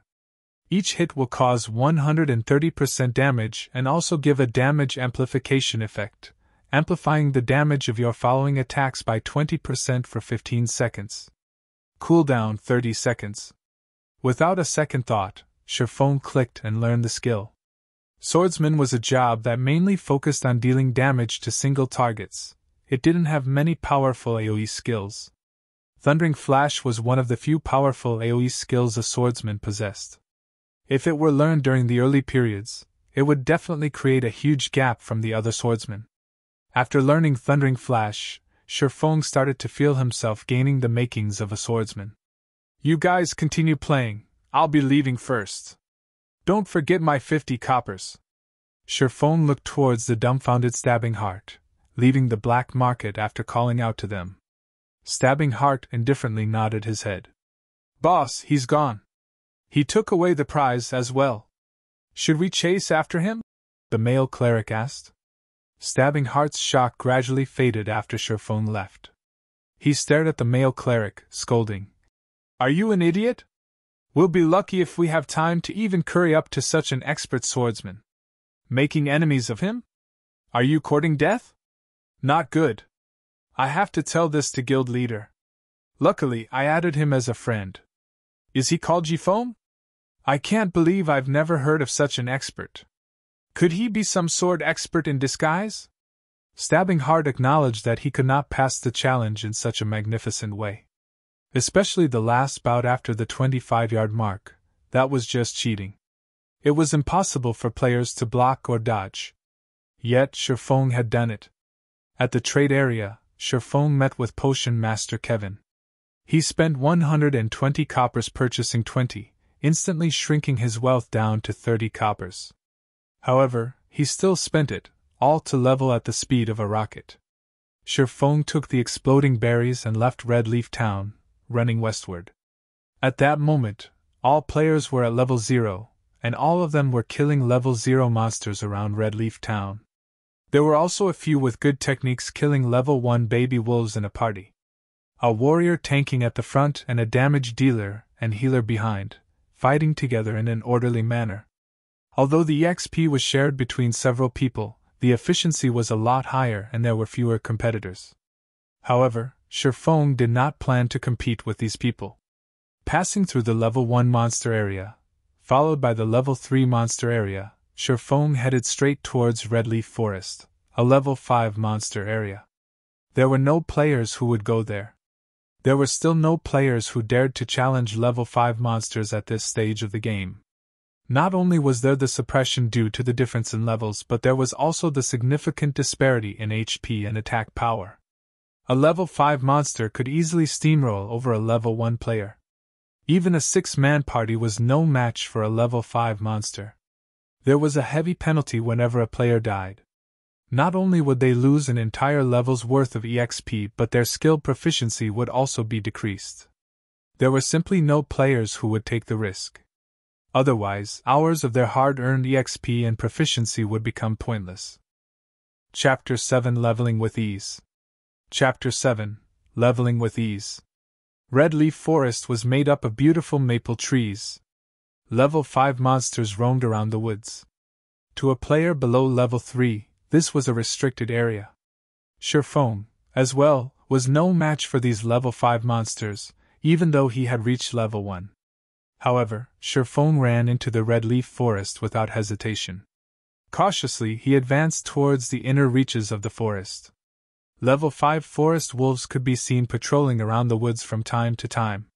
Sherfong was currently just level 1. If he did not stay a sufficient distance away from them, the forest wolf's sensitive nose would smell him out. A level 5 forest wolf had 400 HP. It also had high attack power. It would only take 2 bites from the wolf for Sherfeng's 120 HP to meet its end. Sherfeng's only option was to stealthily avoid the forest wolves, taking a big detour around them. Aside from the forest wolves, Sherfong also met with adorable bear cubs. The little cubs fumbled and tumbled around on the grassy plains, giving an innocent and cute look. However, they were still level 5 monsters, and they were hated by melee players. This was because of their high HP and defense, making a fight with the cubs very exhausting. As Sherfong used a tree to root past a bear cub, he heard a wolf's howl coming from behind him. Damn! A wolf den! As calm as Sherfong was, he still couldn't help but call out. In his previous life, many players came in parties to the Red Leaf Forest. Most of them were level 4 or 5. Aside from grinding a large number of monsters, the main reason players came here was because of the bountiful loot. Skill books, leatherworking materials, and equipment were such examples. There were also a large amount of herbs and ore that were attainable in the forest. However, a single mishap could still cause a party wipe in the Red Leaf Forest. One of the dangers that caused such situations were wolf dens. A wolf den was hidden and hard to notice. If players did not pay close attention, a pack of forest wolves would pounce forth once the players entered the wolf den's area of alertness. If less, there would be 3 to 5 wolves. If more, 6 to 8. It was a party-wipe trap. Sherfeng's luck was bad. All at once, 7 forest wolves rushed out of the den. The meat on Sherfeng's body wasn't enough for them to share. The speed of the forest wolves was fast, but Sherfeng wasn't slow either. With his attribute points all going into agility, his movement speed was at 6 points. He was still a level 1 swordsman, in the end. Even if he was a pure agility 1, his speed was still a notch slower than the forest wolves. Seeing the wolves catching up, Sherfeng stopped caring as he activated the life-saving skill, Gravity Liberation. Sherfeng suddenly felt his body becoming as light as a feather. His speed increased by a massive leap, easily shaking off the forest wolves behind him. In the end, a common monster was still a common one. They gave up after chasing past the said area, allowing Sherfeng to keep his life. After running for over 10 minutes, Sherfeng arrived at a range of mountains and hills. Several mountains stood over 100 meters, located in the central region of Red Leaf Forest. The top of the mountains was surrounded by clouds and mist, creating a scene of immortal lands. Finally arrived. Sherfone looked towards the towering mountain and its surroundings. Discovering a waterfall, he walked towards it. In his previous life, players were mostly over level 20, so their attributes were naturally high. They could do much more than they could while they were low-leveled. Many loved exploring the myriad of places in God's domain. The central region of Red Leaf Forest was one of the famous places, so Shadow Workshop had sent a small party of assassins to investigate. Never would they have thought to find a treasure mountain there. On one of the mountains, they discovered many items, rare ore, herbs, and even treasure chests. At the peak of the mountain, there was a secret silver treasure chest. There were many secretive places in the wild of God's domain. Most of these places housed treasure chests, awaiting to be discovered by players. The items within treasure chests varied considerably, ranging from copper coins to dark gold equipment. The quality of treasure chests could be categorized into common, bronze, mysterious iron, secret silver, fine gold, and dark gold. However, even the loot from a common treasure chest could rival the drops of elite monsters. Not to even mention how good the loot from a secret silver treasure chest could be. This secret silver treasure box quickly allowed Shadow to become a well-known workshop in White River City. This allowed Shadow to amass quite a fortune during the initial periods of the game. More than just equipment, the secret silver treasure chest had a secret recipe for pharmaceutics and a forging design. In God's domain, the drop rate of pharmaceutical recipes was not even 10,000 to 1. It was even lower for a forging design. You could create bronze-ranked equipment using forging designs, something sorely needed by players. With it, making money would become a simple task.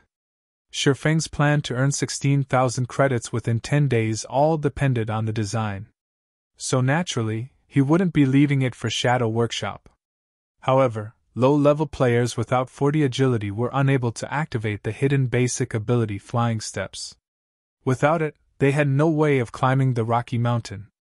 There were also no paths that led up the mountain, leaving rock climbing as the only option. Although Sherfang did not have 40 points in agility, he had the Ring of Gravity. He could still climb the mountain after activating it. Sherfang easily scaled up the mountain after activating Gravity Liberation. He was already 5 meters up after a few moments.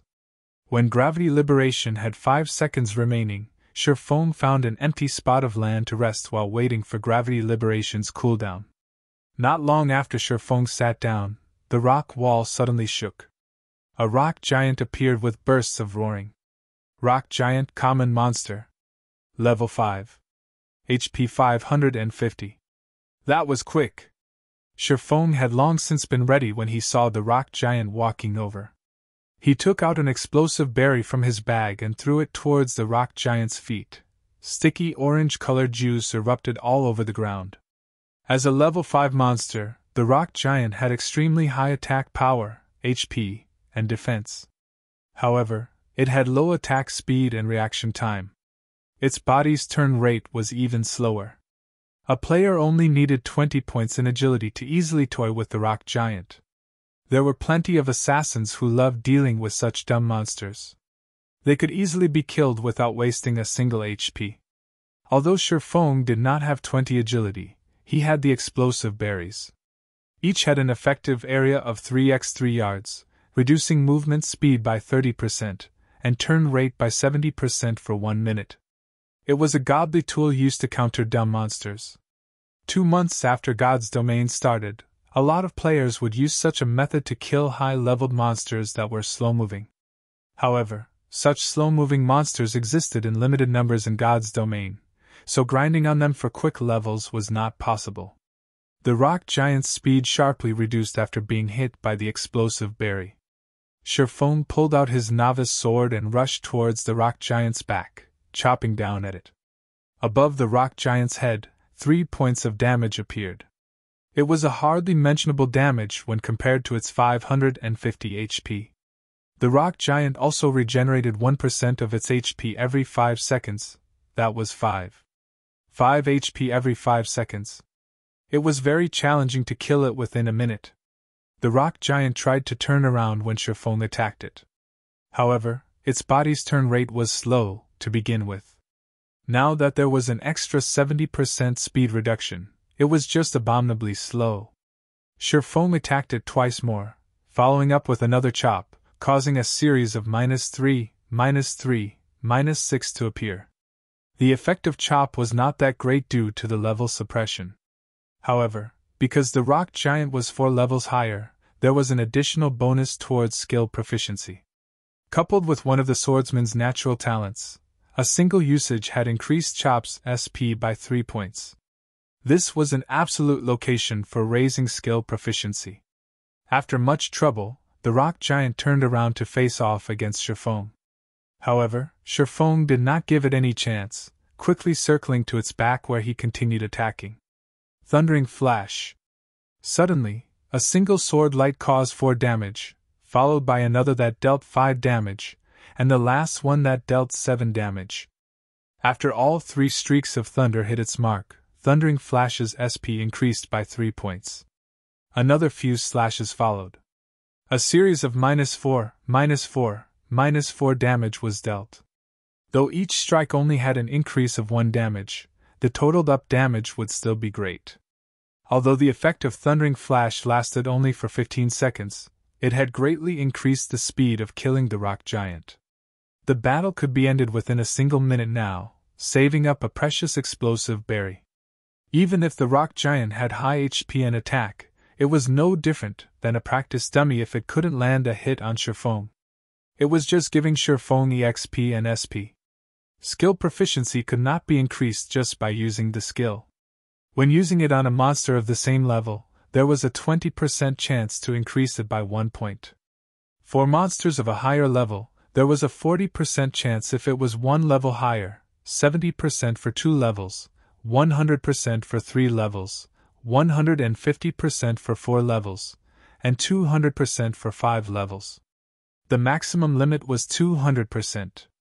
Now that Sherlock was killing a level 5 rock giant, his SP increased several times the rate of others.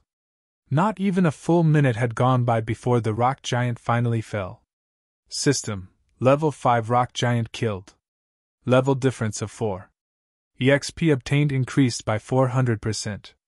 Obtained 120 EXP. Sherlock's EXP bar increased by a chunk. He was now 880 EXP away from level 2.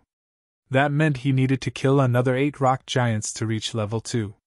These mountains in the central region were a great place for leveling up and looking for treasure.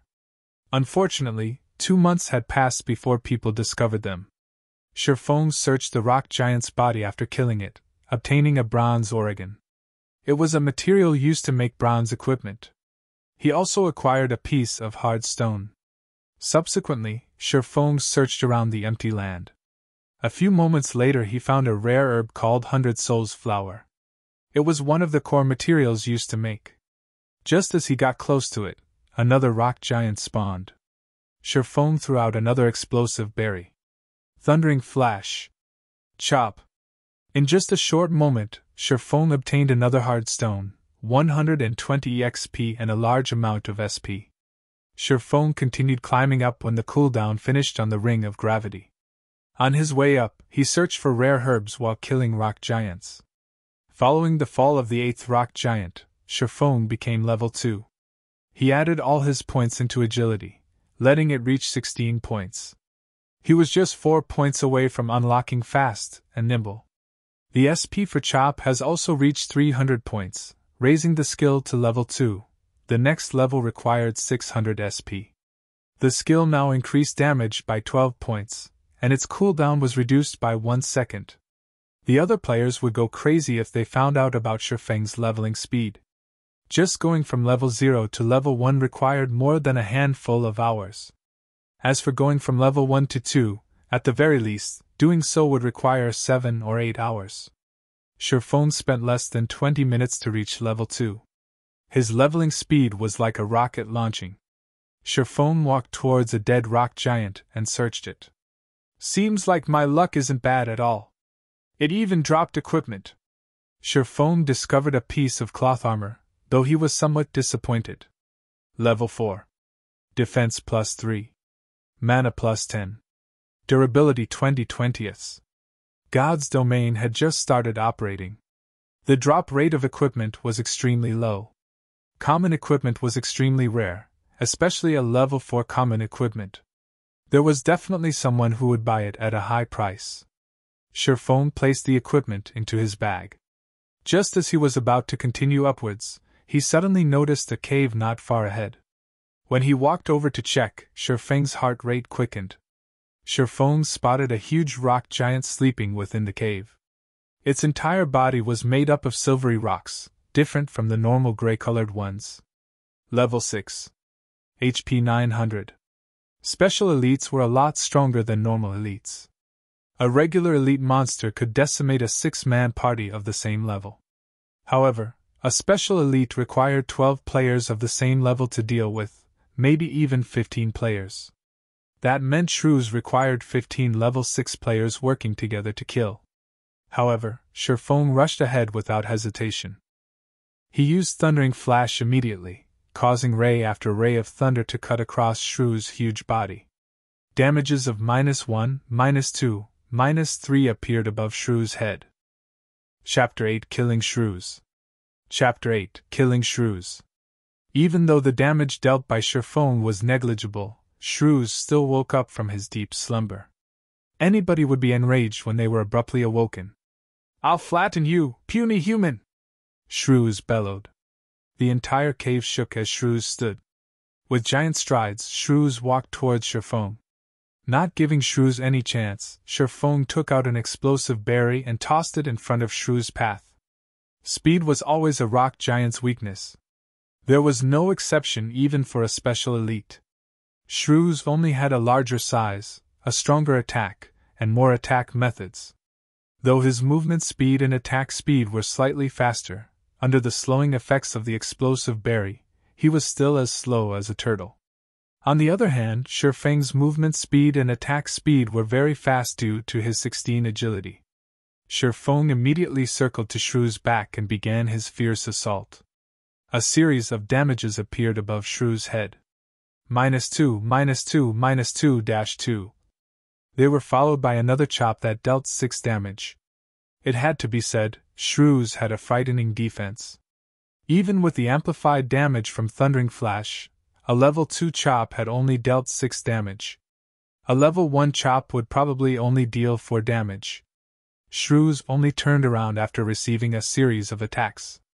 It lifted its mountain-sized foot and stomped down, towards Sherfone. As a reincarnated person, Sherfone had experienced countless battles in God's domain. He did not have a threat of panic in him when facing against Shrews. With a step, Sherfone nimbly evaded towards Shrews' back, avoiding Shrews' sluggish attack. Sherfone then followed up with a series of mad cuts. When 5 seconds passed, Shrews regenerated 18 HP, leaving him with a remainder of 886 HP. Half of Sherfeng's efforts had gone to waste within an instant. Compared to common ones, elite monsters or above would regenerate 2% of their HP every 5 seconds during battle. Shrews had 900 HP, so it was 18 HP every 5 seconds. This regeneration had exceeded the damage Sherfone could deal using normal attacks. Even so, Sherfone still calmly waved his sword, continuously reaping away Shrews' HP.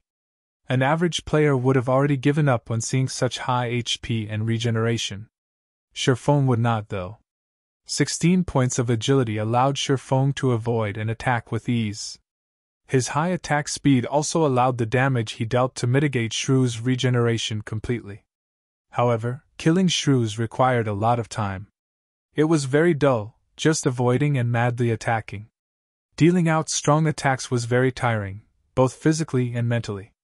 With each passing second, Shrews' HP continually fell.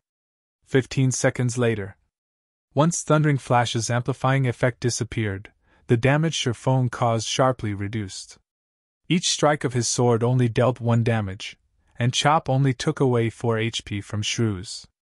Sherfone immediately fell into a bitter battle. Another 5 seconds passed, and Shrews once more regenerated 18 HP. However, Sherfone only dealt 17 damage within that 5 seconds. It wasn't even enough to even make up for Shrews' regeneration. Sherfone wrinkled his brows.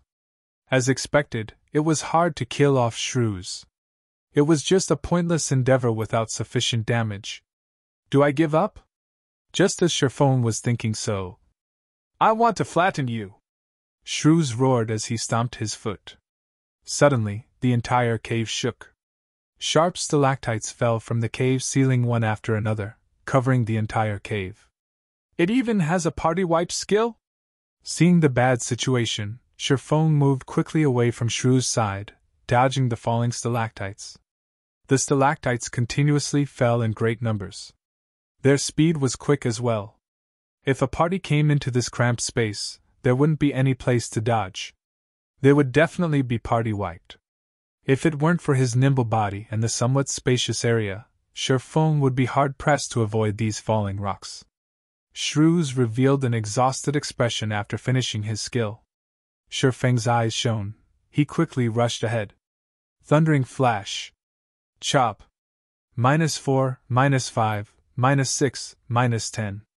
Suddenly, a series of terrifying damages were caused. Fatigue state. It was a period of weakness that appeared after a boss used a powerful skill. In this state, the boss would have both its attack and defense greatly reduced. With this fatigue state, Sherfone could see the hope of killing Shrews. Sherfone took the chance to attack even more fervently. -4, -4-4. Each sword strike took away 4 HP while Shrews was under both states of fatigue and damage amplification. During this weakened period, Shrews' regeneration also fell to 1%. By the time Shrews returned to his normal state, Sherfone had already taken away 15% of Shrews' HP. The subsequent battle was filled with persistence. Sherfone would repeatedly attack to make up for Shrews' regeneration. Every 30 seconds he would deal a burst of damage with Thundering Flash. Following which, he would await Shrews' use of his big move. This party wipe skill was a nightmare to player parties. To Sherfone, however, it was a chance. As expected, Shrews would again use his big move after a period of time. Sherfone took this chance to take away 16% of Shrews' HP. Time passed bit by bit. After using 5 explosive berries, Shrews had 32% HP remaining. When Shrews activated his big move once more, Sherfone took away another 16% of his HP. Shrews was quickly left with 16% HP remaining. Just as Shrews' HP fell to 15%, a sudden change occurred. Shrews' body continuously shrunk, his attack and defense reducing as well. However, his movement speed and attack speed kept increasing. This change was very disadvantageous to Sherfone. Although the explosive berry was still in effect, Shrews' attacks were becoming faster. He had nearly landed a hit on Sherfone. Sherfone was just level 2. Even if Shrews' attack power had reduced, a single hit was enough to end Sherfone.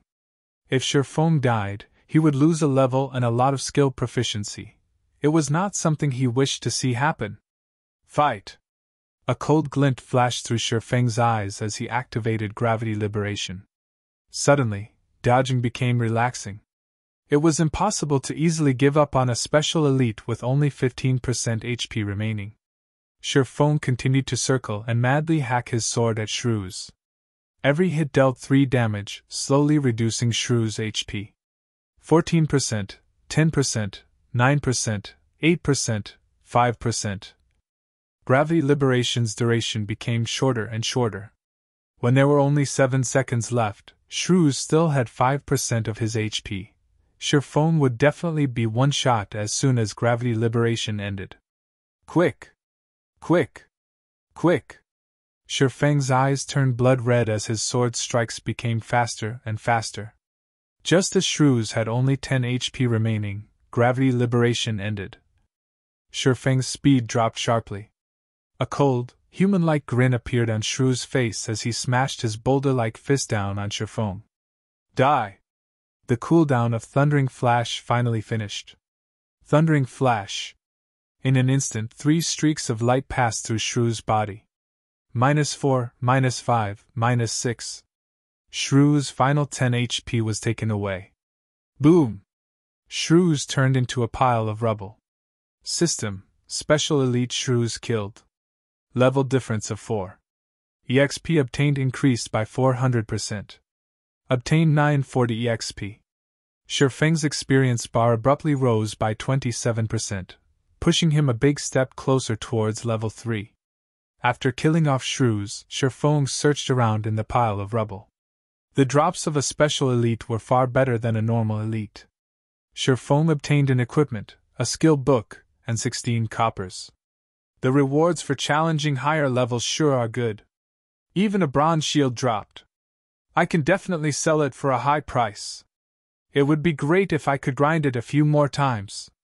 Shifeng looked at the blue cross-shaped shield in his hands. He could already imagine how the guilds would be willing to pay a high price for the shield. Rock Iron Shield, Bronze rank. Equipment requirement, Strength 8. Equipment level 5, Defense plus 21. Defense rate 23%. Strength plus 2, Endurance plus 4. HP plus 30. The shield could be considered high quality with such attributes. When equipped, the shield would greatly increase defense. HP would also be increased by 110 points. This was equivalent to 1/3 of a level 5 warrior class HP. Using it to dive into level 5 dungeons was more than enough. It could even be used to dive into level 8 dungeons. The skill book was a good one as well. It was a skill that could be used by all melee jobs, Parry. It required a melee weapon to be used. It could block a single attack that came from the front, and it had a cooldown of 30 seconds. Parry was a popular skill among all melee jobs. It was a must-learn skill for warrior classes. The skill had a low drop rate, and it was almost never seen being sold on the market, as it was a life-saving skill. You could activate it at a crucial moment, and it might even help you through a crisis. It was especially true when battling against a boss. If the healers could not keep up, then you could use Parry to block an attack, giving the healers more time to heal you. Taking a look at skill, Shifeng decided to learn it. Although he could get a better price if he sold the skill book together with the shield, the action was no different than killing the chicken to get the egg. It was something Shifeng wouldn't do. Shifeng continued climbing upwards after killing Shrews. The bronze shield was worth only a meager amount of money. The real fortune was the secret silver treasure chest. Shifeng only had 4 explosive berries remaining. However, he was not even a third of the distance to the peak. It was also very easy to meet up with a monster at the resting points. This caused Shifeng to choose his path more carefully. Half an hour later, after cautiously advancing the entire way up, Shifeng was finally at the peak of the mountain. The visibility at the top was very poor with all the white clouds and mist. Shifeng could only see 20 yards in front of him. On his way up, Shifeng had used all 4 of the remaining explosive berries on rock giants. If another monster appeared, Shifeng could only give up and start all over again. Just as Shifeng walked ahead a few steps, a few blurry shadows could be seen up ahead. At this moment, an emergency notification came from the system. System: player has discovered the Lost Lands. Activated hidden quest, Past Glory. Temporarily disabled players' communications to the outside world. Unable to leave the map until quest is completed. Crap, those assassins lied. Shifeng silently cursed. Those assassins had undoubtedly kept hidden some information. The situation at the mountain peak was entirely different from what the assassins reported. Chapter 9 Might of 8,000. Chapter 9 Might of 8,000. Although the lies of those assassins angered Shifeng, he had to remain calm in facing this unknown situation. Even members of a workshop would have their own selfish motives. They would definitely hide some of their important discoveries, silently empowering themselves and making a fortune. There were plenty of such people in a workshop. Be they outer members or core members, after some time, there were always some exceptionally strong people who suddenly appeared, their social statuses abruptly rising. Shifeng was one such example.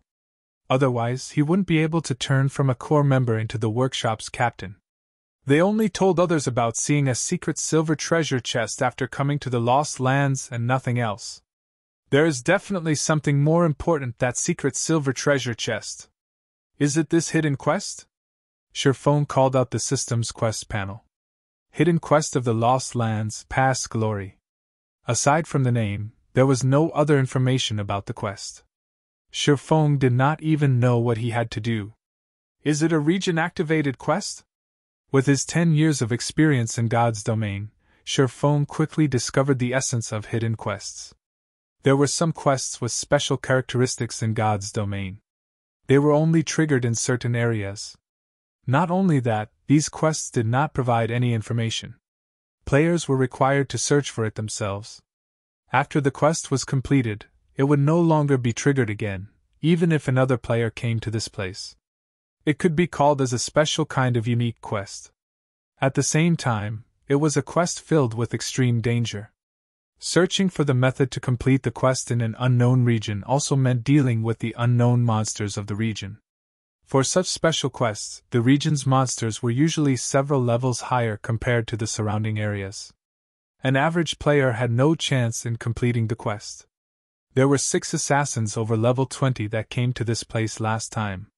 The quest was also triggered in this region with level 5 monsters, so the assassins could complete the quest. There's no point in bothering. Since I can't get out, I might as well look around. At worst I'll just die and be sent back to the town. Sherfone advanced in large strides after thinking it through. A few moments after walking through the mists, Sherfone spotted a few blurry figures up ahead. It was a city. A city which had been abandoned ages ago. All around, there were ruined houses. Judging from the size of the city and the magnificence of the buildings, it seemed this city once flourished. It was even more prosperous and brilliant than White River City. However, this flourishing city did not have even a shadow of a person now. Sherfone silently entered the city. He observed the surroundings while looking for clues about his quest. Looking through a city that could fit millions was like looking for a needle in a haystack. Hours quickly went by. After searching through tens of streets and hundreds of houses, Sherfone had yet to find a single clue for his quest. God's domain had just started. It was the best time to widen the gap with others, yet Sherfone had wasted hours exploring this place. There were plenty of players who had already reached level 1, but Sherfone was still paused at 34% of level 2. Sherfone hesitated. Should he continue looking for clues to the quest, or should he just end himself here and revive back at the town? I'll look for another hour. If it's still no good, then I'll return to the town. Sherfone laid down a time frame for himself. Although quests like these were precious, he did not have that much time to waste. He still had a ton of quests he could do. There was no need to waste away in this place. Time slowly passed by, bit by bit. Sherfone arrived at the central tower of the city. This place was once a sacred ground for mages. It was the best place to learn magic. Now, however, it was irreparably ruined. Even the magic crystal at the tower's peak had shattered.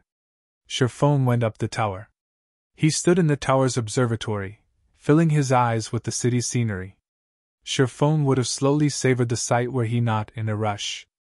After taking a look around, he still did not find any special locations. Just as Sherfone was about to leave. Young adventurer, welcome to the city in the sky. A white-bearded, old man suddenly appeared. The old man's voice was filled with vicissitudes and wisdom. The sudden appearance of the old man shocked Sherfone into a jump. He had even thought the old man was some monster that had appeared. However, he let loose a breath after noticing the yellow indicator above the old man. City in the sky? Sherfone became shocked when he thought of this well-known city of God's domain. City in the sky, the name of this city had once shaken the entire continent of God's domain. There were countless legendary jobs in this city. There was even the famous demigod-ranked sword saint, Altair. It was a city which was even feared by gods themselves. Unfortunately, the city had fallen during the Third God's War, becoming a regret of God's domain. Respectful elder, is there anything I can help you with? Sherfone smiled and asked in a formal tone. Help? The white-bearded elder shook his head, smiling as he said, No, I don't need any help. I imagine you wish to become stronger. I can help you with that, but are you willing to accept a test of mine? Of course, I'm willing to receive your test. Sherfong felt relieved. The trail to the quest, past glory, was here. He didn't have to die back to town, losing both levels and SP. The elder nodded his head in satisfaction, gravely saying, I'll give you 3 choices. The first one is the normal difficulty.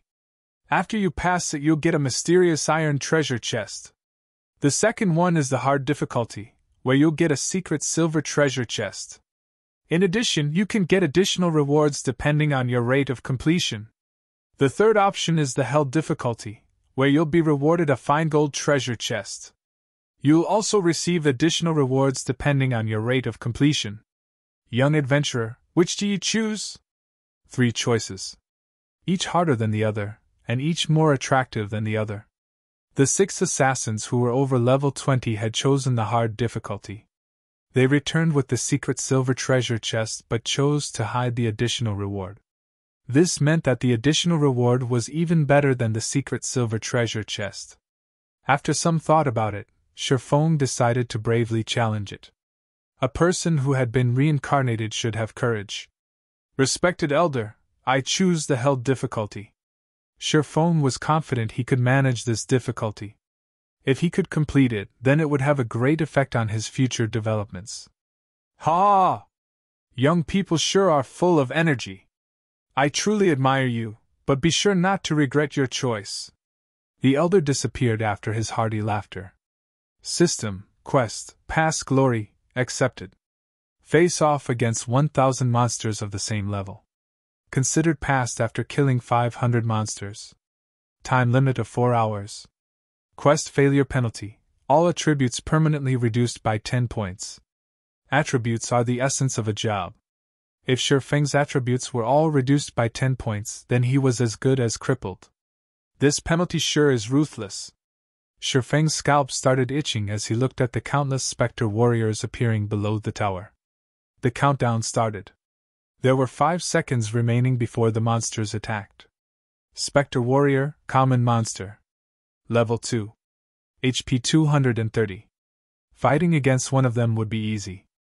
Against an ocean of them, however, even Sherfong would start to panic. Rushing in was just plain suicide. Sherfong would quickly become surrounded and killed. The only choice was to fight the monsters one by one. Sherfong had a wealth of experience in battling. He quickly ran down the tower and stood at the staircase. The stairs only allowed 2 monsters to pass through at a time, so it was the best place to attack from. Sherfong would be able to clear this quest so long as he guarded the staircase. Once the 5 seconds were up, every single specter warrior rushed the tower with wild abandon. However, the staircase was too narrow. As a result, they were blocking each other. Sherfong only had to face 2 specter warriors at a time. With regards to the warriors' attacks, Sherfong could dodge them with relative ease. Thundering flash. Chop. 3 streaks of light flashed across, instantly causing a high damage of 60 to all specter warriors within a 2 by 10 yard area. The chop that followed dealt 33 damage. Within an instant, the first specter warrior had only half of its HP remaining, whereas the tens of others behind had lost a quarter of their HP. Previously, Sherfong faced off against high-leveled monsters with very high defense.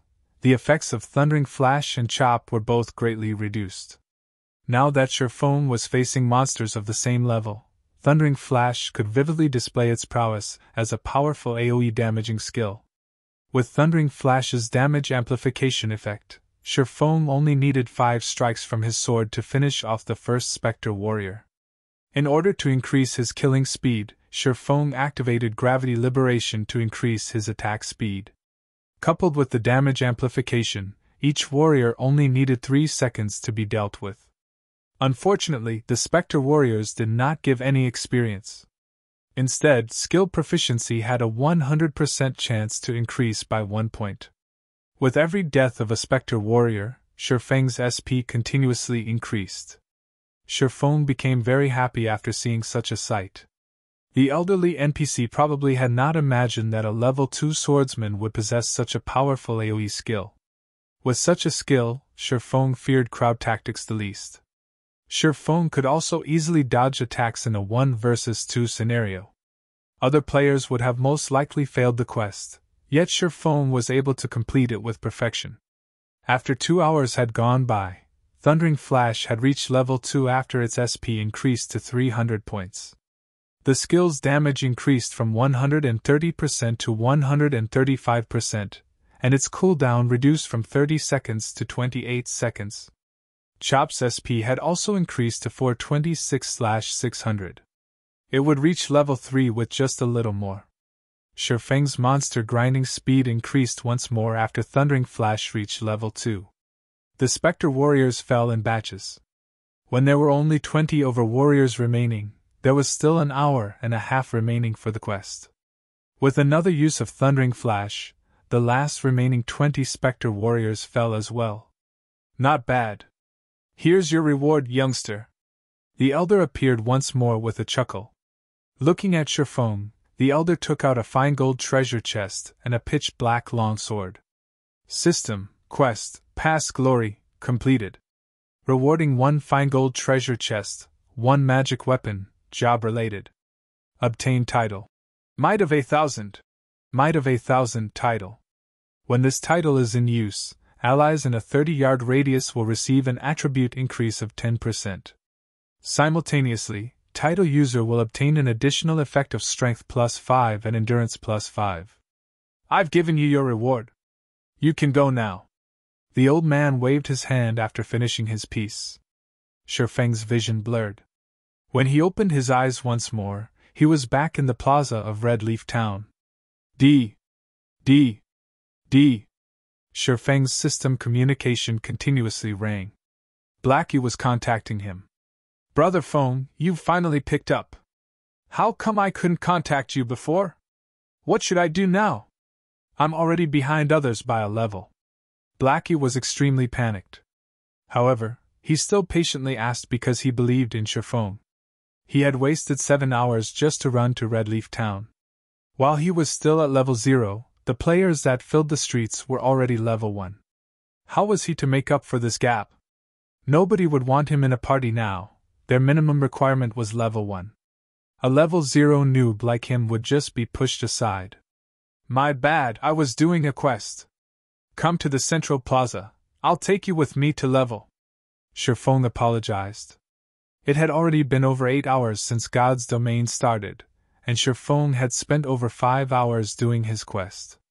At this stage of the game, most players had already risen to level 1, while some professional players were already close to level 2. As a person who had been reincarnated, helping Blackie level up was an easy task. It wouldn't take long before Blackie would catch up to the professional players. Chapter 10 Abyssal Blade. Chapter 10 Abyssal Blade. Sherfone observed his surroundings after hanging up on Blackie.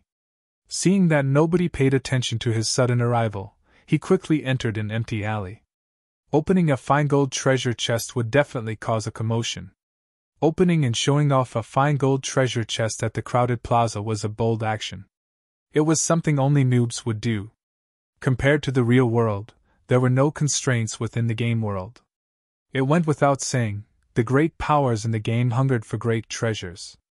If a player did not have the capability, one of the best-case scenarios was one being killed back to level 0 for the treasure.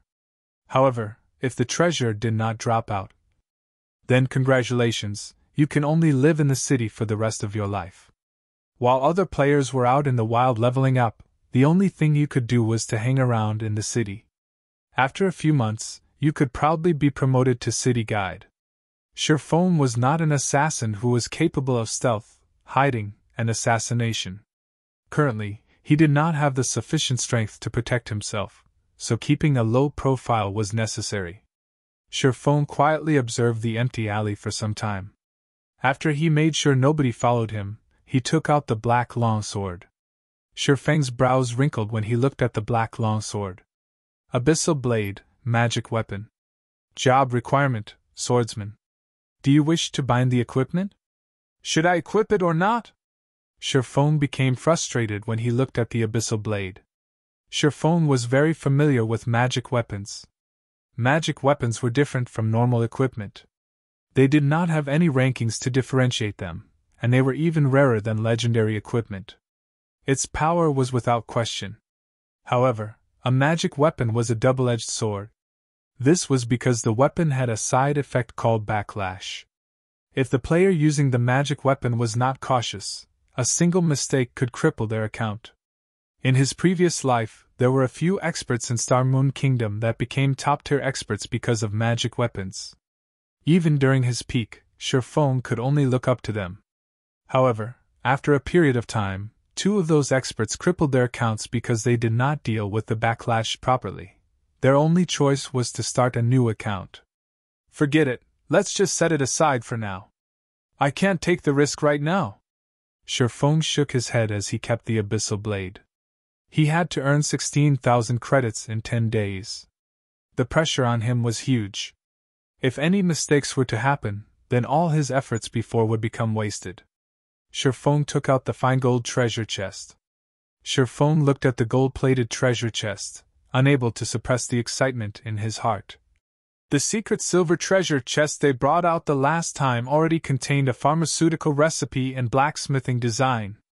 I wonder what a fine gold treasure chest would give. Sherfone had been playing God's Domain for 10 years now, and the number of fine gold treasure chests he had seen did not exceed 20. Wars were fought over for every fine gold treasure chest. Sherfone would not even dare to dream that he could be in possession of one. Sherfone slowly opened the treasure chest. Suddenly, golden rays of light leaked out from the chest, illuminating the small alley. It would definitely be a dazzling beacon of light if it was night time. It would attract everyone's attention. Not daring to take any risks, Sherfone quickly retrieved all the items from the chest. The dazzling lights slowly faded away after the chest was emptied. Fortunately, it was an empty alley, so nobody would notice the short period of radiance. The settings for treasure chests in God's Domain really are damned. Luckily it's daytime here. Sherfone glanced at the treasure chest by his side, then shifted his gaze towards the 3 treasures in his hands. There were 2 ancient books and a battle armor. The battle armor was a secret silver equipment. It was much worse than Sherfone had imagined it to be. Sky armor, secret silver rank. Plate armor. Equipment requirement, strength 20. Equipment level 5. Defense plus 25, strength plus 6, endurance plus 3, agility plus 3. Durability 30/30. Additional attribute, power weakening. Reduce physical damage received by 15% after equipping. Sherfone became shocked after looking at the battle armor's attributes. Although the level of the equipment was a lot lower than the one in his previous life, its attributes were top tier. If it was worn by a warrior class, the high defense coupled with power weakening would make tanking physical bosses no longer a problem. If this armor was sold now, its price would definitely be astronomical. This is too great. Now I have armor for level 5. Sherfone happily stored the sky armor. Swordsman wore plate armor as well. When Sherfone wore it at level 5, he could definitely become a shield warrior. Sherfone shifted his gaze to the 2 ancient books, becoming shocked once more when he saw their names. Book of Forging and Records of Potions. These 2 were both extremely rare treasured books. Everyone knew that forging and potion making were extremely hard to learn. Every forging master and potion master were the symbols of strength of a guild. Even Shadow, a guild that possessed 10 city-states, only had 2 forging masters and 5 potion masters. Every one of them was treated like princes. With these 2 books, Sherfone could create a forging master and a potion master. I remember there being a hidden quest in Dark Moon Valley. Not only would it teach forging for free, it would also reward a forging talent. If I have both the forging talent and book of forging, I could quickly become an advanced forging apprentice. Then I could make bronze equipment and earn a lot of money. Sherfone recalled a member of Shadow called Hammer Trading. The person had become a forging master because he completed that hidden quest. Dark Moon Valley was a level 4 monster area. The quest as well was a difficult one and would take up a lot of time. It seems I have to buy some items and make proper preparations. Sherfone stored the 2 books and sent a mail to Blackie, telling him to meet up at the trade area. Sherfong then headed to the trade area, himself. At this time, there were quite a lot of players at the trade area. Players who were tired of killing monsters would come to the trade area to rest, having a drink and chatting. There were also players selling their loot from grinding. Sherfong searched for an empty spot, covering the ground with a piece of white cloth. He placed down the equipment and herbs he picked, starting his stall. The level 4 common cloth armor was priced at 1 silver 20 coppers, while the bronze shield was priced at 21 silvers. It was a fair and cheap price at this stage of the game. Rare herbs, high-level equipment, those interested come and take a look, Sherfong shouted. There were quite a number of players in the trade area. However, most of them were selling materials such as herbs, ore, etc. Until now, there had not been a single player selling equipment. Sherfeng's shout immediately became everyone's focus. It can't be. There really is equipment. A bronze shield even. What unbelievable luck. I don't even have common equipment yet he's already got a piece of bronze equipment? This is level 5 equipment. Is this a joke?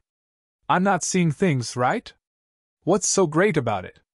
Don't forget, there was an expert that killed the town mayor. That was a level 15 elite.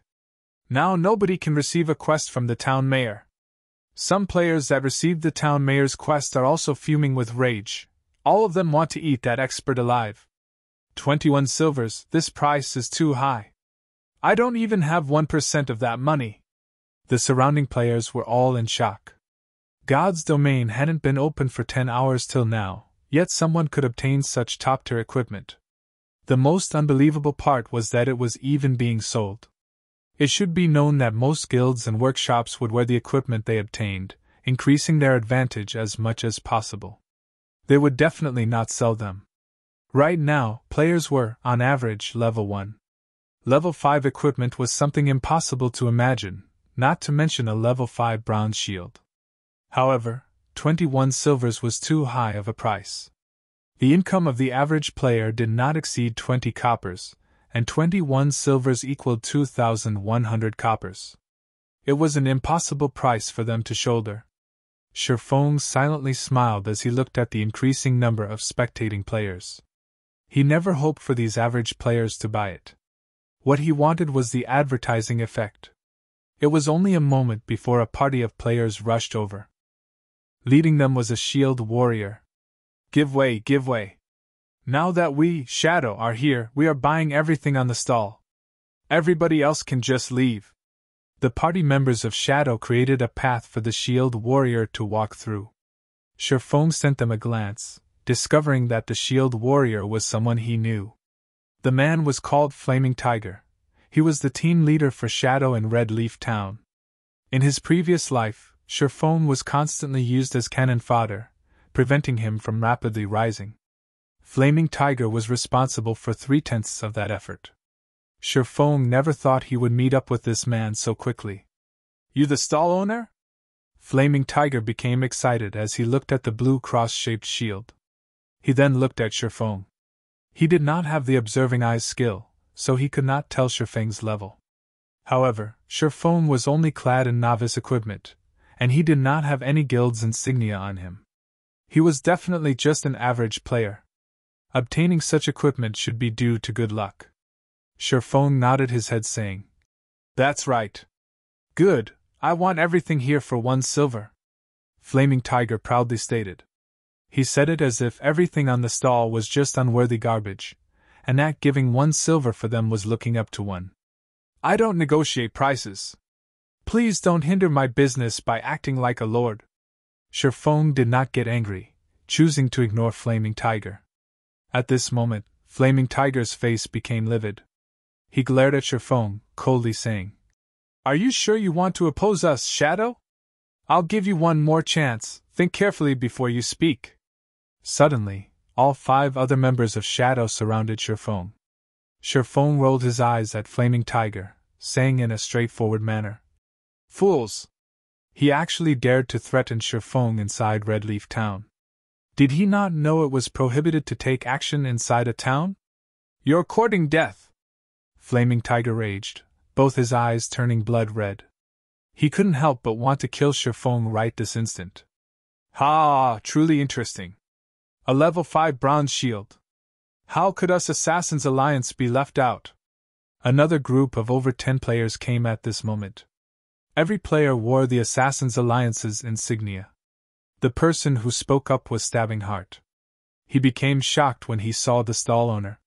He did not expect to see Sherfong, the expert who had cleared the bronze prize challenge in a single try. Sherfong had even obtained a level 5 bronze shield now, so he had definitely killed a high-leveled elite monster. Stabbing Heart became even more respectful of Sherfong. Here's 24 silver, I want everything here. Let's become friends. The next time you have any good equipment, you must consider us Assassins Alliance. Stabbing Heart handed over the 24 silvers without hesitation. Although it was not easy for the guild to collect these 24 silvers, it was definitely worth it if he could become friends with an expert like Sherfong. Alright. Since you're so straightforward, I won't ask for the 50 coppers anymore. I'll contact you in the future. Sherfong understood Stabbing Heart's intention. It wasn't a bad deal if he could cooperate with such a large guild. Meanwhile, the surrounding players were shocked by Assassin Alliance's overwhelming air, handing over 24 silvers without batting an eye. Now, this was a large guild. Such an action had made a lot of players wanting to sign up for the guild. Compared to the Assassins Alliance, there was no future in joining a guild like Shadow. Everybody sent looks of contempt over to them.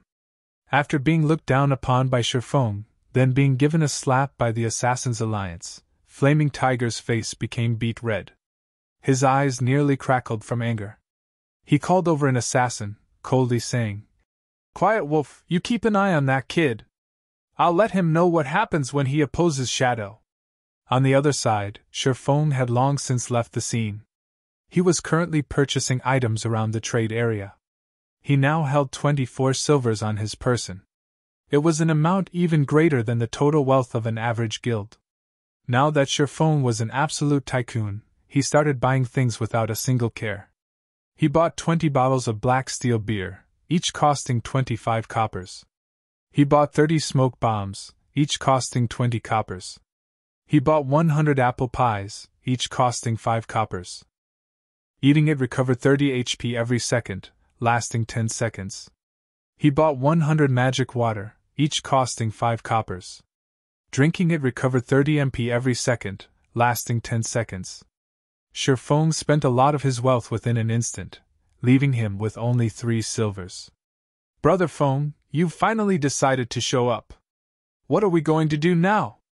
Blackie had been waiting in the trade area for some time now. He wore a dark expression on his face, and his eyes were filled with resentment. God's domain had already been open for over 9 hours now. Aside from obtaining an explorer title, Blackie did not obtain anything else. He was nearing the point of dying from depression. "Let's go grind some monsters then." Sherfong smiled, sending Blackie a party request. Chapter 11 Black Steel Beer. Chapter 11 Black Steel Beer. After leaving Redleaf Town, Sherfong brought Blackie along as they headed straight towards Dark Moon Valley. "Brother Fong, we're on the path towards Dark Moon Valley. That's a level 4 monster area. Can't we choose a safer place?" Seeing that Sherfeng's target was level 4 monsters, Blackie couldn't help but ask nervously. Challenging higher levels in God's domain was extremely difficult. Usually, players would just challenge monsters that are 1 level higher than themselves. Challenging monsters 2 levels higher required at least a 6-man party for it to be possible. However, even 6-man parties wouldn't carry out such an action. Compared to exhausting themselves just to kill a single level 3 monster, it was much more efficient to just kill a level 2 monster. Sherfong and Blackie were only 2 people. Ignoring Sherfong, who was a level 2 swordsman, Blackie himself was still a level 0 cursemancer. He was just free food to a level 4 monster. Going against level 4 monsters just with the 2 of them was utterly suicide. Sherfong only smiled regarding Blackie's worries. He securely said, "Relax, can't you see that I'm already level 2? That friend of mine is an expert beta tester. If it weren't for our good relation, he wouldn't even tell me such a secret. You can just wait to get on the leveling rocket. Sherfone pushed all the problems that came with him being a reincarnated person onto his good friend. Now all his actions in God's domain could be easily answered, too. He also didn't have to explain much since Blackie would easily believe him. This was because a beta tester was the best explanation. As expected of Brother Phone, you're still the greatest. No wonder you didn't join Shadow Workshop to earn money. With an expert beta tester giving you pointers, you could definitely earn a lot of money in God's domain. The happiness of my body's lower half will depend on you now, Blackie laughingly said as he became relieved. When joining the party before, he was very surprised to see Sherfone already at level 2. Currently, there had yet to be any news of a level 2 player in Redleaf Town. Even elites of a workshop were no exception. However, Sherfone had reached it. His leveling speed was absolutely terrifying. Blackie knew about Sherfeng's standards. Although his skills weren't bad, he definitely wasn't that good. Before, Blackie still had some suspicions about the news of the beta tester. However, all his worries disappeared after seeing Sherfeng's level, because only a beta tester could make something like this happen. Blackie had also started believing the possibility of Sherfone earning 16,000 credits in 10 days. Scram! This brother's straight! Sherfone rolled his eyes at Blackie, slightly widening the distance between them. However, Blackie's gaze still carried some impurities, causing Sherfone to panic slightly. What are you thinking, Brother Phone? My dream lover is the snow goddess, Gentle Snow. Blackie hurriedly explained. The snow goddess? Sherfone had a very deep impression of this woman. She had performed extremely outstanding in other virtual games.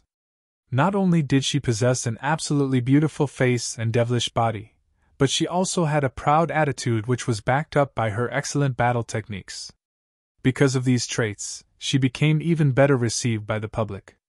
After 3 years since God's Domain's opening, she had become a top-tier expert within the whole country. She was also the top 10 berserker within the country. She was dubbed as the Battle Goddess. She had starred in plenty of commercials. Her personal net worth at that time had exceeded tens of billions of credits. Not only that, but she was also the vice guild leader of Ouroboros. Millions of players would move with her single command. During those times, Sherfone was only a minor character within God's domain. He could only look up to Gentle Snow's shadow. Unfortunately, sometime later, Gentle Snow suddenly vanished from God's domain. Her disappearance became a hot topic within God's domain for some time. Brother Phone, look! That's an elite monster! Blackie pointed towards a snow-white fox in the distant paddy field as he shouted. Sherfone looked over to the golden fields, discovering a white-colored fox. There was even a little rabbit in the fox's mouth right now. Cunning Snow Fox, Rare Elite. Level 2. HP 450. Blackie, your eyesight and luck are seriously too good. You even spotted a rare elite. We're going to earn a fortune this time. Sherfone stealthily walked closer to the fox as he directed Blackie. You just attack from a distance and leave the rest to me. Rare elites were a special type of elite. They had the same capabilities as a normal elite monster, but the rewards they give out were a lot greater. It would take a long time for it to respawn after being killed. Whether you could meet one depended on your luck. Brother Phone, you must be crazy. That's a level 2 elite. We can't go against it. Blackie wanted to stop Sherfone. Only a small party of the same level could deal with an elite. Fighting one alone, without any healing, would definitely lead to death. However, Blackie was too late. Sherfone had quickly circled to the snow fox's back, launching a sudden attack. Chop! A sword strike flew. The snow fox's actions were very nimble. It immediately avoided a vital hit to its abdomen, taking only 32 damage. Such nimble actions. Its defense isn't low either. Sherfone made a quick judgment after observing how the snow fox dodged and took damage. He had the Might of 1,000 title, so all his attributes were increased by 10%. There was also an additional 5 points to both strength and endurance, increasing his strength to 13 and endurance to 10. His agility was also increased to 17 points. Now his attack power was 29, and he had 260 HP. With great speeds, the enraged snow fox bit towards Shifeng's neck. It activated the skill Fatal Blow. However, with 17 agility, Shifeng's speed was not any slower than the snow fox. By the time the snow fox had rushed over, Shifeng's novice sword had already struck down towards the fox's head. Pun! Shifeng only had 13 points of strength. It was still not enough to block the snow fox's attack. 49 damage appeared above Shifeng's head, and his novice sword's durability decreased by 1 point, as well. On the other hand, the snow fox only received 5 damage. The gap between the two of them was as clear as day. "We're dead! We're dead! We're so dead this time." Sweat started appearing on Blackie's forehead. He had seen damage from common monsters, but he never imagined that there was such a great difference from an elite monster. Shifeng was lucky he had blocked the attack with his sword, only taking close to 50 damage. If the attack landed on his body, wouldn't it be over 100? Shifeng had reached level 2 with great difficulty. If he died this time, he would return to level 1. His great advantage over others would be gone. "Move, Blackie!" Shifeng shouted. He really must have gone mad. Fine. Fine, at worst I'll just die once. I'm still level 0 anyway." Blackie clenched his teeth and started chanting a curse, his hands making gestures. A dark arrow shot out, dealing 5 damage to the snow fox. Blackie sucked in a deep breath when he saw the damage. He had added all his points into intelligence, yet 5 damage was all he could do. An elite monster's defense was just terrifying. Shifeng, who was facing the snow fox, was under even more pressure.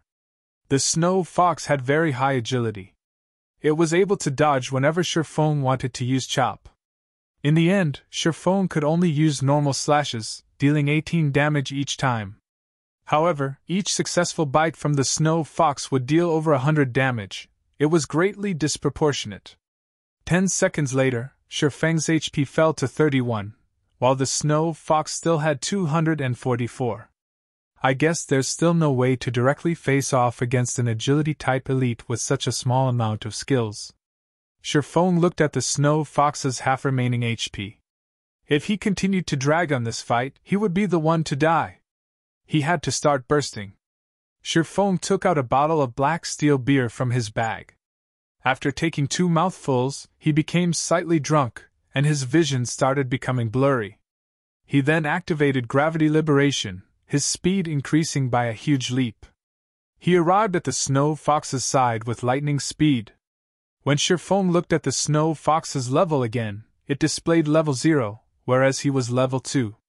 Suddenly, the suppression due to level difference was removed, letting Shifeng's damage rise.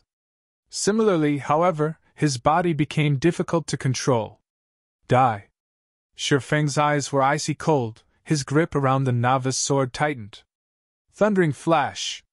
Hua! Hua! Hua!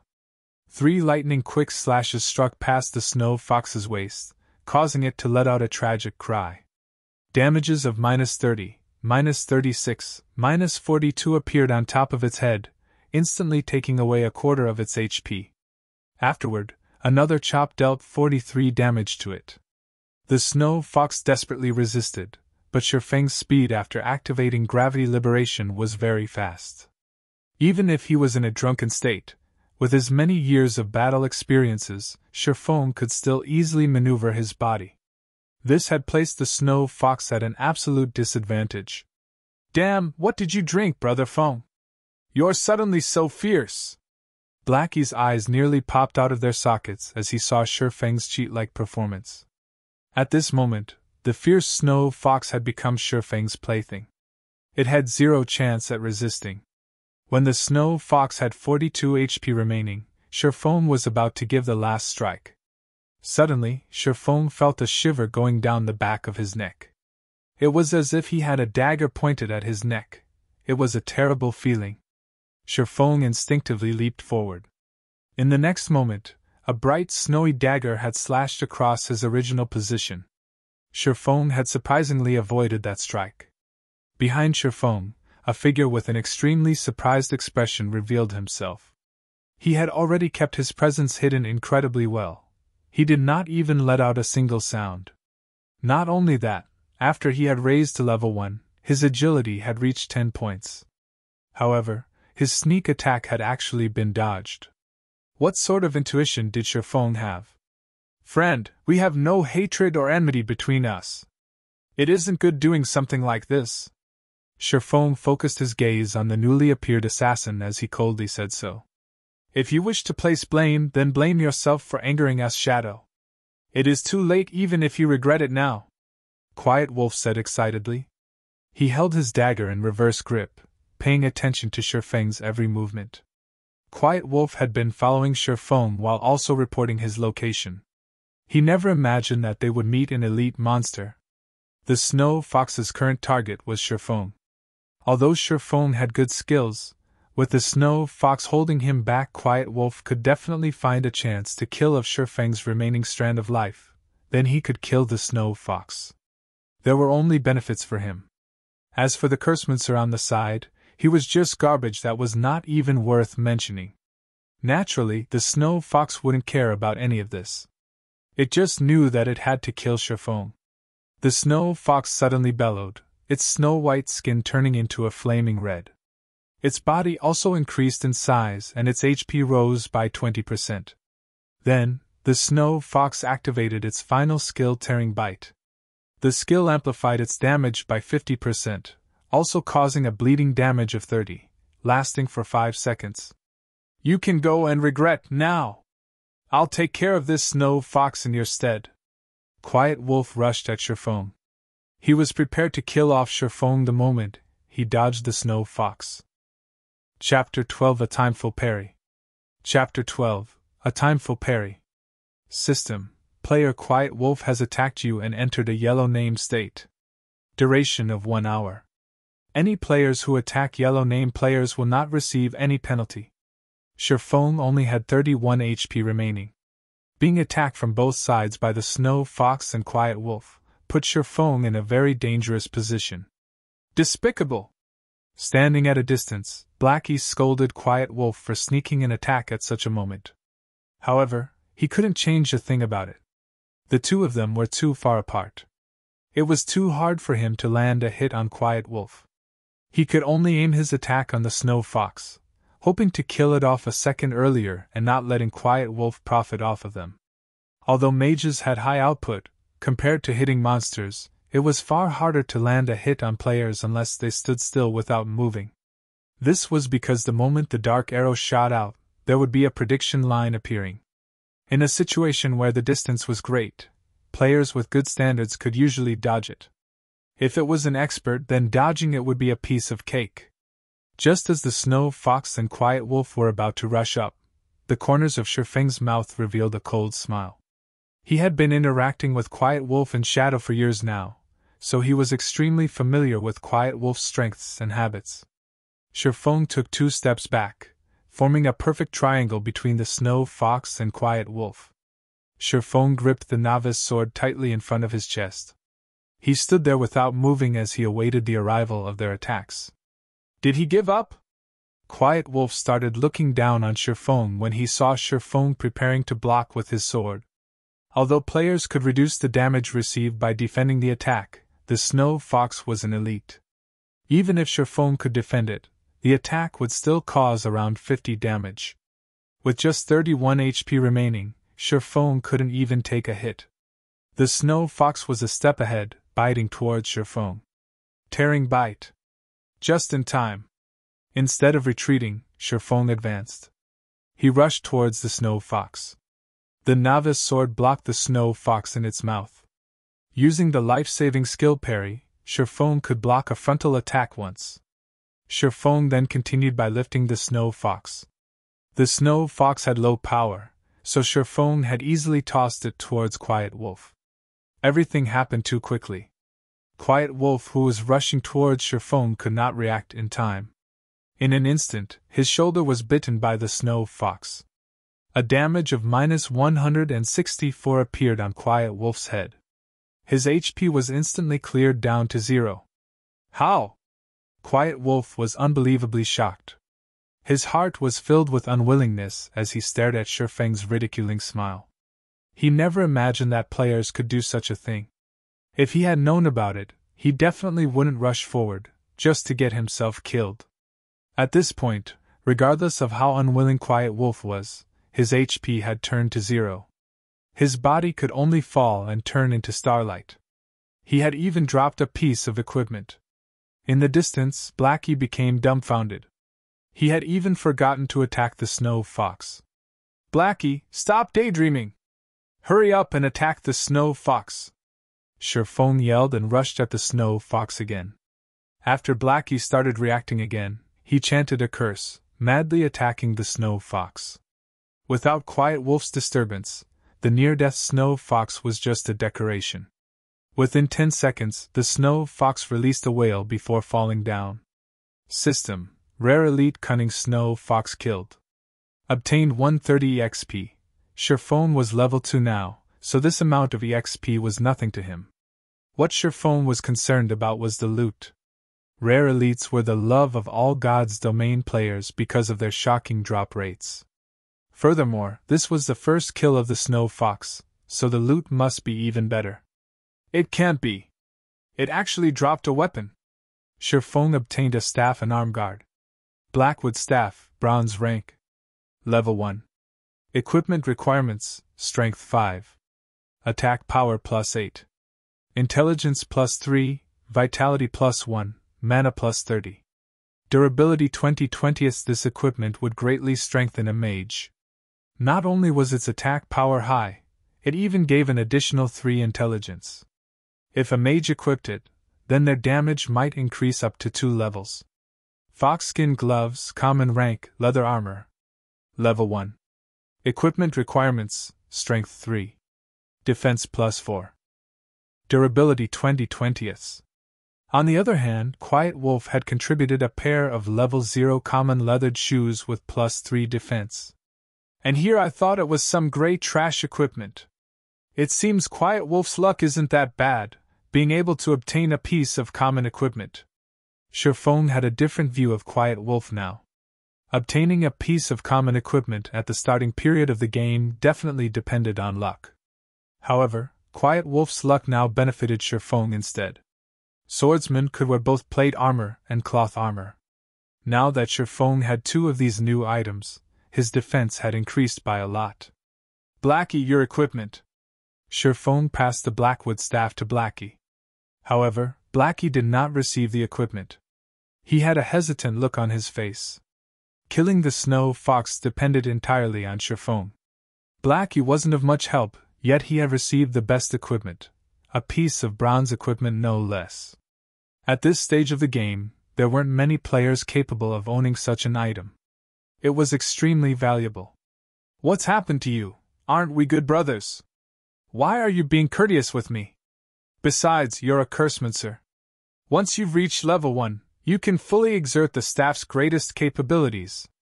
With that, we can level even faster. Shifeng said in a serious tone as if he knew what Blackie was thinking.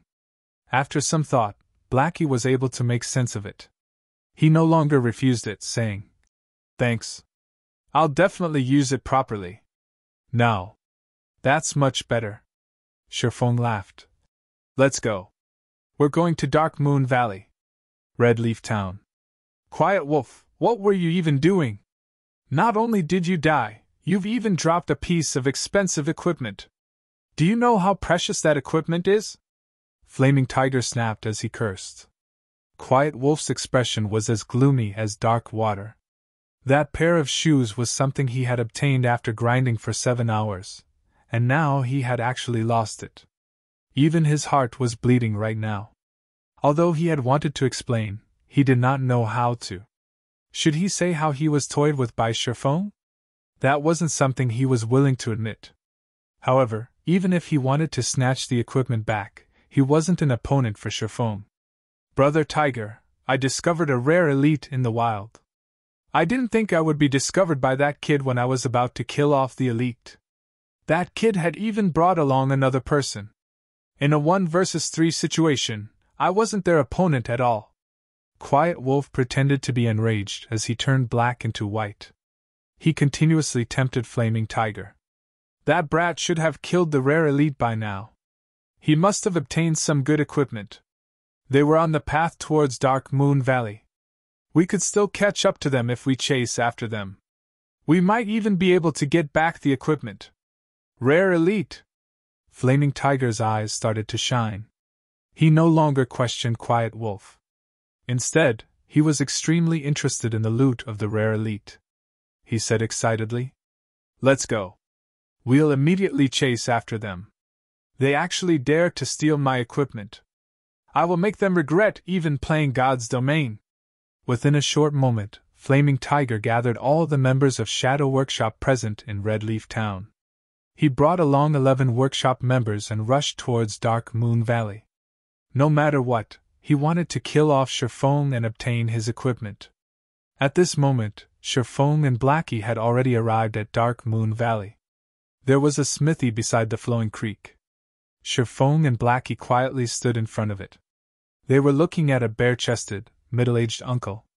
In his hand, the man wielded a steel hammer. Ding! Dang! He kept hammering on the crimson-red ore. Time slowly flowed by, bit by bit. "Brother Foam, are we still going to wait? It's already been half an hour now," Blackie said. "We have to wait. Without patience, he won't give us the quest," Sherfone affirmed. In his previous life, hammer trading had passed by this place on accident. He had discovered a smithy here.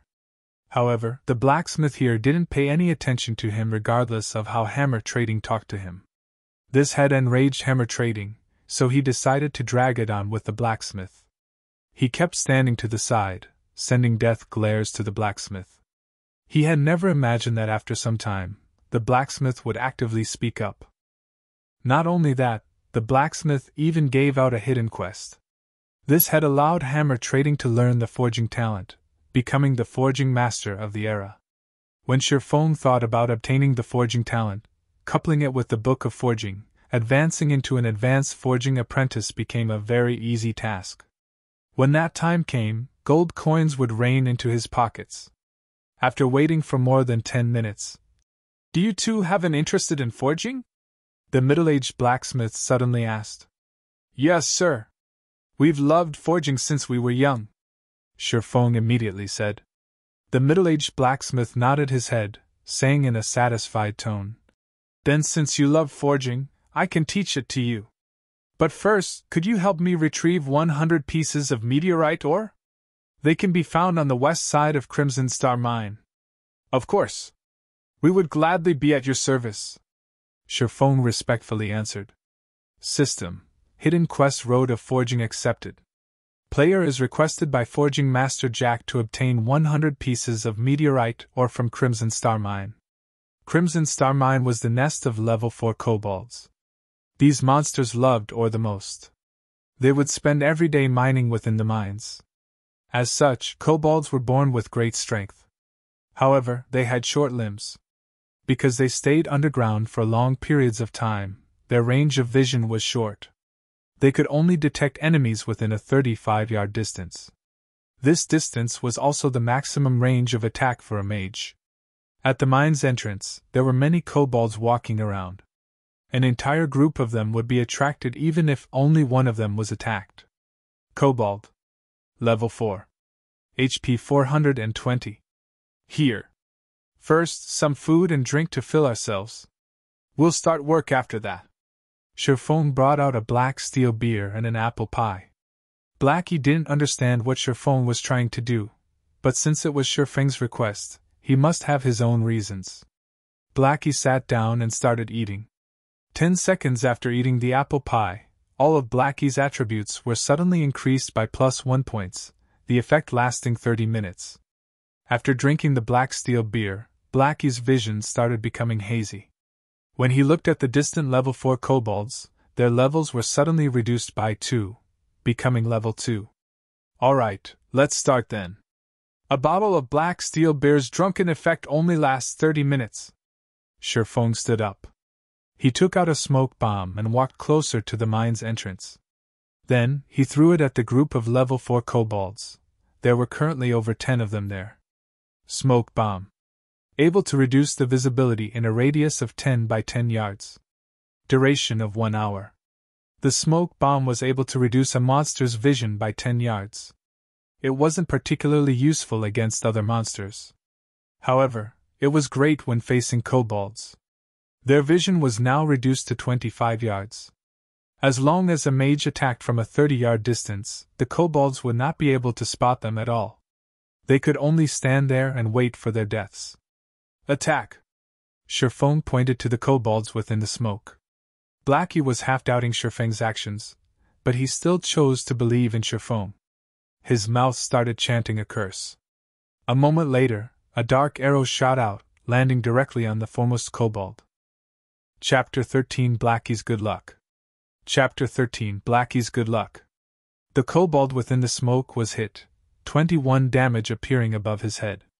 The kobold became furious after being inexplicably attacked.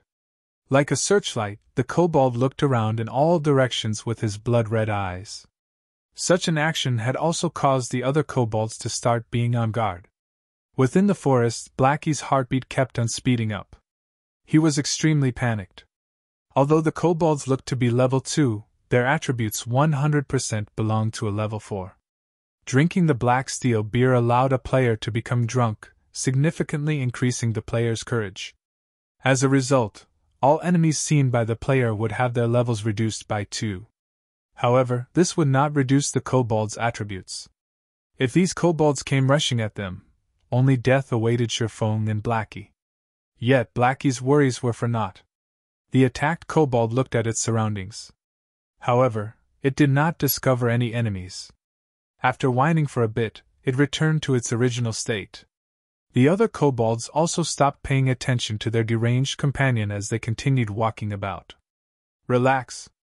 They won't attack us as long as you maintain a 30-yard distance. Sherfong clapped Blackie's shoulders as he confidently commented. He had been planning all this ahead of time. Otherwise, he wouldn't have spent that much money buying all those items. Blackie became even more courageous after Sherfeng's encouragement. He continuously chanted curses and shot out dark arrows.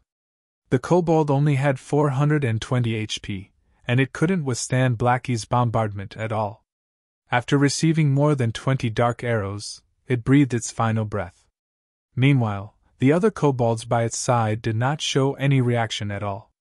Blackie became excited when he saw the first kobold fall. He had killed a monster 4 levels higher. Although the EXP was shared due to being in a 2-man party, the amount of EXP he received was still plenty.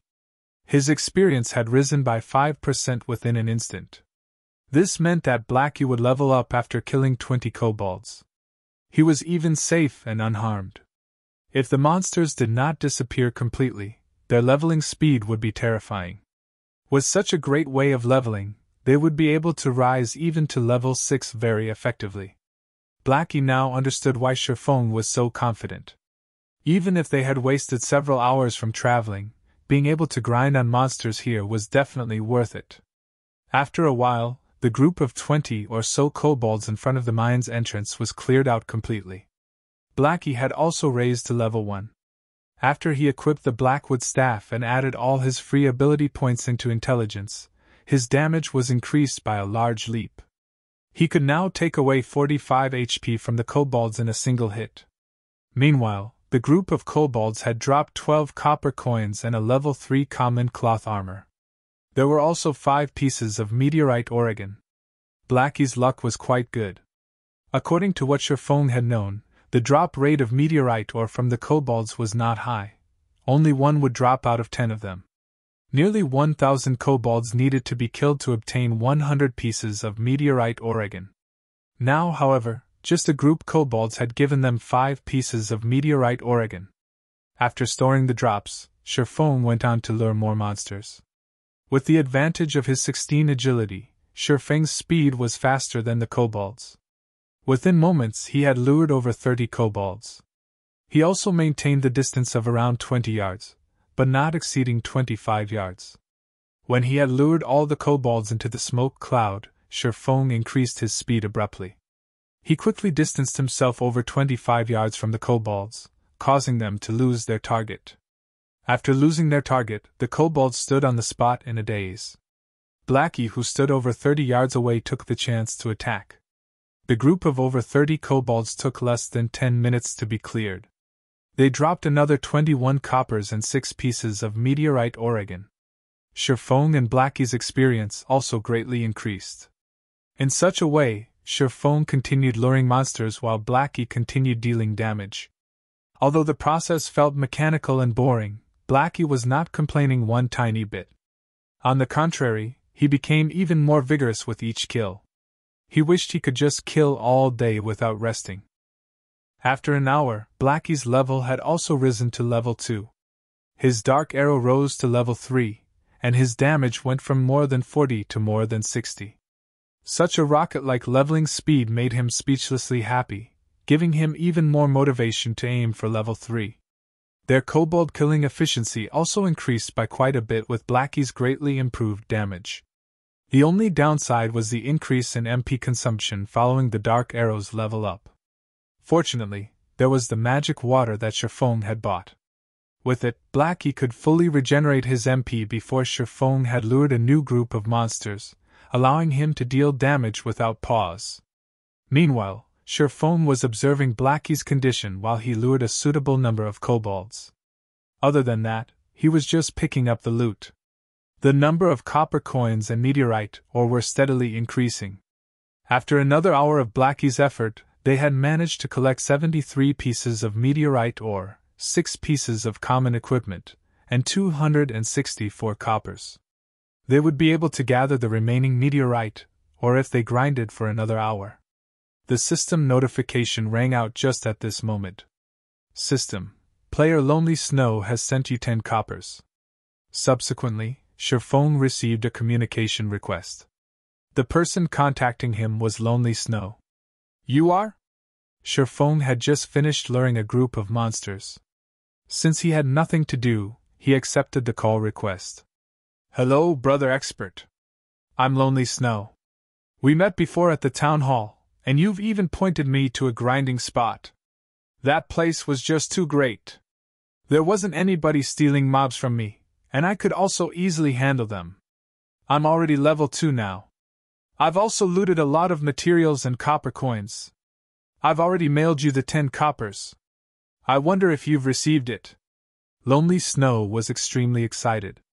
Previously, he was worried that this expert would not bother with him any longer. This was because experts were usually very proud. They wouldn't even look at minor characters like him. Lonely Snow had earned over 60 coppers from that treasured location he purchased. His level had even risen to level 2, leading the other players by quite a lot. Spending 20 coppers for this were definitely worth it. So it was you. I've received the 10 coppers. Sherfong only remembered about it after being reminded. Indeed, there was such a matter.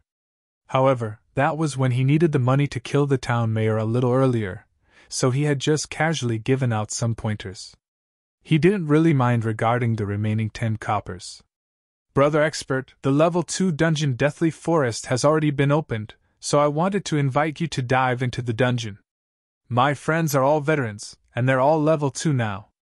They will definitely not drag you down. Of course, all swordsman equipment obtained from the dungeon will belong to you. Do you perhaps have the time? Lonely Snow was slightly nervous. Experts usually disdained bringing along other people, especially rookie newbies. It was the reason why Lonely Snow mentioned that there were level 2 veterans in the party. He was afraid Sherfong would just outright reject him. Deathly Forest? Sherfong had a deep impression of this dungeon. As long as the number of level 2 players in Red Leaf Town reaches a certain amount, the first level 2 dungeon in Red Leaf Town, Deathly Forest, would be opened. Along with the Deathly Forest's opening, players of God's Domain were made known to the difficulty of dungeons. Deathly Forest was only conquered after many players had reached level 4 or 5. Meanwhile, Deathly Forest's true purpose was to increase the number of skills a player could possess. The monsters within the dungeon mainly dropped the basic skill books for every job. However, the most precious item within the dungeon was the forging design. Only the final boss, Werewolf Fella, dropped it with a very low probability. Sherfone was very interested in this forging design. If he could learn it, then he would be able to further progress in his plans. Fine. However, I have a condition of my own. I will be bringing a cursemancer, so all cursemancer and swordsman equipment will belong to me. Also, I want all materials and design papers that the boss drops. If you all are willing to agree to this condition, then I can go with you. Sherfone had just casually asked for the majority of the profits. However, he did not feel anything wrong with it. Lonely Snow started sweating all over after hearing Sherfang's condition. As expected, an expert's asking price was definitely high. However, when Lonely Snow considered the strengths of a beta tester, he still reluctantly agreed. Alright then, I agree. I'll tell it to the others. Expert, when will you be free to come? We'll meet at the dungeon's entrance in another 2 or so hours. Sherfone estimated Blackie's killing speed. In over an hour, they would definitely be able to finish gathering the 100 pieces of meteorite Oregon. That's good. Then I'll start preparing over here. I'll see you at the dungeon's entrance, brother expert. Lonely Snow ended the call, a heavy weight being freed from him. At this moment, there were 3 other people standing beside Lonely Snow. Every one of them was level 2. What did that expert say? A handsome ranger asked. Lonely Snow explained it to them word for word. What dog's fart expert? He's just here to take advantage and rip off equipment from us. What's the point of inviting him? If we add another 2 damage dealers, we can enter the dungeon all the same. A shield warrior angrily cursed. The male cleric standing at a side curled his lips, saying in a bad mood. Then he's saying that all mage class equipment belongs to his friend. Lonely Snow advised. That person is a real expert. He's also a beta tester. He definitely has a deep understanding of the dungeon. He might even be able to guide us through it. Don't you all want to clear the Deathly Forest? So, what if he's a beta tester? He just had an extra month of experience in God's domain and a rough understanding of it. Besides, the data has long been changed after the game's official release. Even if he knew a lot about the Deathly Forest, how much use could there be? The shield warrior asked in disdain. He felt that those beta testers were only lucky. Their actual skills and strength might not even be comparable to them. We'll see how it goes after they arrive. If it's no good, then by that time there will be a lot more level 2 players. It won't be too late, even if we find someone else by then, the leading ranger said. After hearing this ranger speak, the others nodded their heads in agreement. At this moment, there was a flash of light in Dark Moon Valley. Sherfone had finally raised to level 3. Unfortunately, the leaderboard for levels had yet to be opened. Otherwise, he would definitely be ranked first on Red Leaf Town's leaderboard for levels. Finally, level 3. Sherfone hurriedly added 4 attribute points towards agility, letting his agility reach 20 points. System: player's agility has reached 20 points. Activating agility hidden basic skill Fast and Nimble. Fast and Nimble active. When activated, possess a body exceeding the normal man. Body's degree of freedom is completely released. Sherfone suddenly felt a gush of strength from his entire body. He also felt his body becoming unspeakably agile. His 5 senses also received a great improvement. These improvements allowed Sherfone to better exert his body's potential. Besides Sherfone reaching level 3, the last kobold that Blackie killed had unexpectedly dropped a level 1 bronze equipment, war boots. Sherfone couldn't help but admire Blackie's luck. Common monsters of level 1 to 3 would not drop any bronze equipment.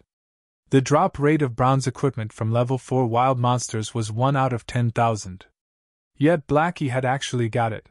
His luck was just heaven-defying. Brother Foam, what are the attributes? Let me see as well, Blackie said so excitedly. The Warboots attributes are quite good. Sherfone displayed the attributes. Recruits Warboots, bronze rank, plate armor. Level 1. Equipment requirement, strength 6. Defense +8. Strength +1, endurance +1. Movement speed +1.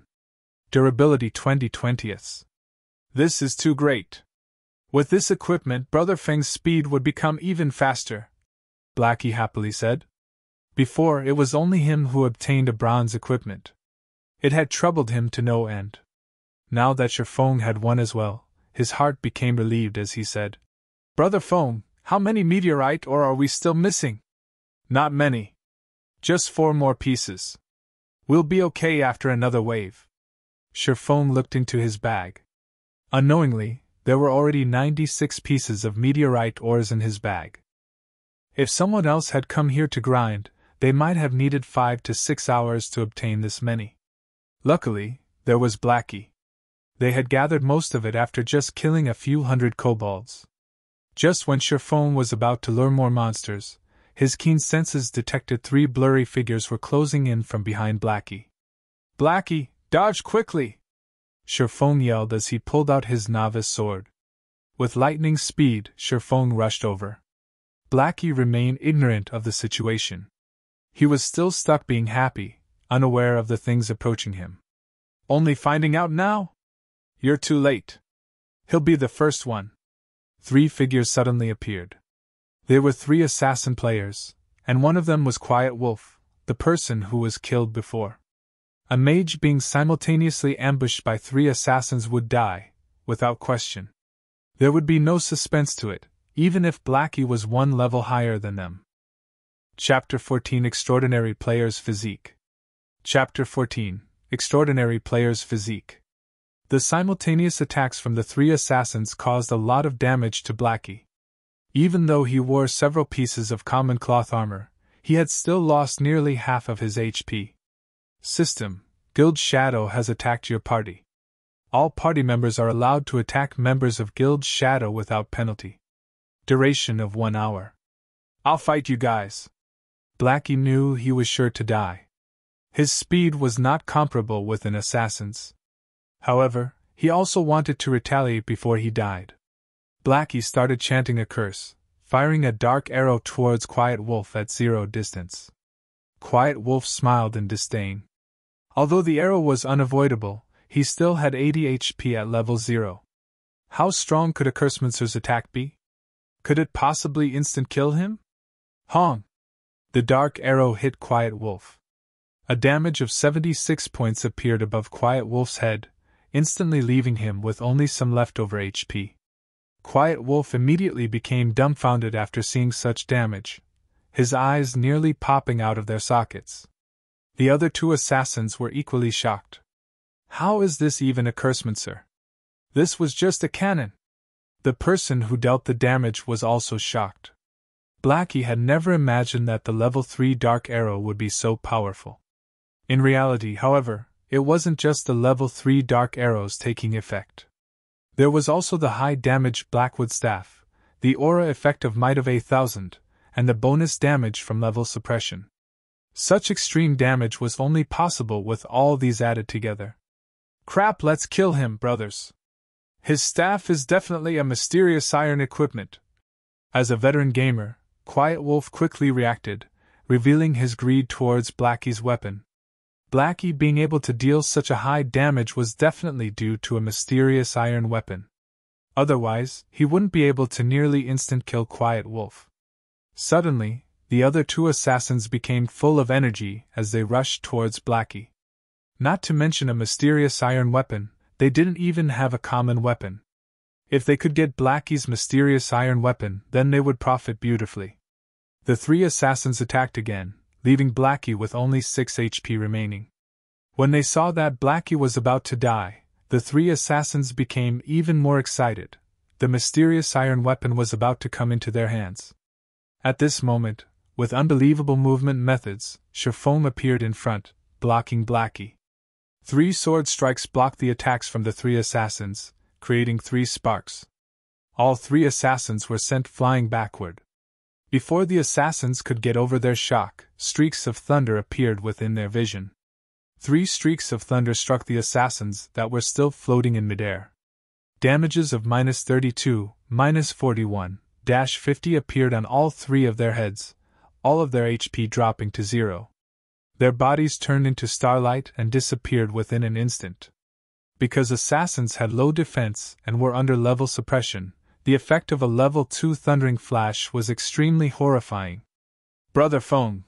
Blackie became dumbfounded as he looked at Shifeng's back, dumbly saying, "Are you Brother Feng?" Everything had happened all too quickly. Shifeng had suddenly appeared and swung his sword 3 times, blocking 3 attacks from different directions. Then, he had followed it up with a thundering flash. All of these actions had been carried out within an instant. It was so fast that the assassins could not even react. Shifeng's actions and reactions were just inhuman. If Blackie wasn't familiar with the Shifeng in front of him, he might have even thought it was someone else pretending to be Shifeng. After sweeping his gaze around, Shifeng discovered 8 players surrounding them. Leading these players was Flaming Tiger. Shifeng no longer dared to stay behind, hurriedly saying, "Why are you still in a daze? Let's go." Shifeng had activated Fast and Nimble, completely releasing his body's degree of freedom. However, even though he had a constitution that could keep up and react to his thoughts, his actual body's attributes were too low. He had a very hard time controlling his body, and it was also mentally taxing. Taking explosive maneuvers 2 to 3 times was still possible, but doing it long-term was definitely too much.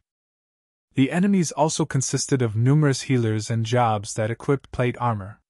Shifeng and Blackie's only choice, now, was to run away. Blackie continuously nodded his head. "Everyone go at them. You must definitely get me my bronze equipment, and take over this mine." Flaming Tiger licked the corner of his lips. He was extremely excited. He did not mind the death of the 3 assassins at all. Originally, Flaming Tiger was still burning with rage. They had spent hours at Dark Moon Valley searching for Shifeng and his partner, causing their leveling speed to fall greatly. However, they had accidentally discovered Shifeng and Blackie grinding monsters.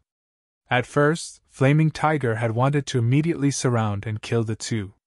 However, when he saw Blackie utilizing the smoke cloud at the cave's entrance to kill the level 4 kobolds, Flaming Tiger nearly died from excitement.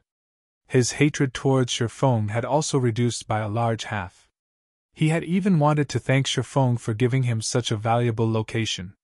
The difficulty of killing monsters of a higher level was famously known. If he could kill level 4 monsters without any harm, then his leveling speed would be absolutely horrifying. It won't be more than 10 hours before he would be leading the other players. After he had gained a huge advantage over others, the task of uniting Red Leaf Town would be at his fingertips. When that time came, he might even become Shadow Workshop's captain. Countless virtual game companies had closed shop because of God's Domain's opening. There were billions of players joining God's Domain. To obtain their share in this, many enterprises and financial groups started investing in God's Domain, one after the other. God's Domain could be said to be the most profitable virtual game in the world. Flaming Tiger thought about how he would be able to stand out in Red Leaf Town. He thought about forcefully taking the large guilds down a peg. He also thought about becoming Shadow's captain. When that time came, obtaining expensive cars, beautiful ladies, and luxury mansions were only a matter of time. When Flaming Tiger thought of these things, he became unspeakably excited. He had to appreciate Shifeng for giving all of these things to him. However, appreciation remained just appreciation. He still couldn't let the bronze equipment on Shifeng and Blackie go. "Brother Tiger, those 2 are too fast. We can't catch up to them," a berserker said. "They're lucky that they run fast. However, this precious piece of land is enough." Flaming Tiger's eyes shone when he looked at the mine. He had already fantasized himself leading Red Leaf Town with flair. "Brother Tiger, what about Quiet Wolf and the other 2? The 3 of them fell back to level 0. They also lost quite a lot of skill proficiency," an elementalist asked. Flaming Tiger rolled his eyes at his subordinate, asking, "Is this even a problem? You saw as well just now. The kobolds within the smoke cloud won't attack players if they're attacked from a distance. Those are level 4 monsters. Leveling will be easy, so hurry them over here. Brother Tiger is still the smart one. Being able to find such a precious spot, Brother Tiger will definitely become the number one person in Shadow. The Elementalist started bootlicking Flaming Tiger. Scram! Number one person in Shadow? I am the number one person in God's domain! Flaming Tiger angrily responded. The other members of Shadow also agreed, one after another, laughing at the Elementalist for licking on the wrong boot. A moment later, 3 mage players started attacking from a distance. As for the other players, they lured the monsters into the smoke cloud. Under Flaming Tiger's command, they started killing the kobolds in an orderly manner. Great, this is just great! Even after sharing a kobold's EXP with so many people, my experience still increased by 2%. Brother Tiger, this is really fantastic. These monsters also drop ore and a lot of money. Not only that, but these kobolds also respawn quickly. We can grind here without limits until we reach level 6. By that time, we Shadow will definitely become Red Leaf Town's number 1 guild. The members of Shadow started laughing happily. It wouldn't take many hours before every one of them reached level 6. It was already great just imagining how they would suppress the other guilds in Red Leaf Town. Ha! Consider yourselves lucky for following me. The other team leaders are nothing. When the time comes, I'll become Shadow's captain. Flaming Tiger was in a great mood. With such an increase in experience, it wouldn't take an hour before he rose to level 2, compensating for his previous losses. Meanwhile, at the nearby location of Crimson Star Mine, Blackie was grinding his teeth in anger. Brother Foam, are we just going to let this go? That was hard to obtain information that came from a beta tester, but now it's just profiting these people. I get angry just from thinking about it. These people from Shadow are just shameless. Fortunately, I didn't join them. Sherfoam shook his head as he looked at the system panel's clock, smiling indifferently. They dare to steal my things. We'll let them enjoy it for now. In a moment, we'll let them know after happiness comes sorrow.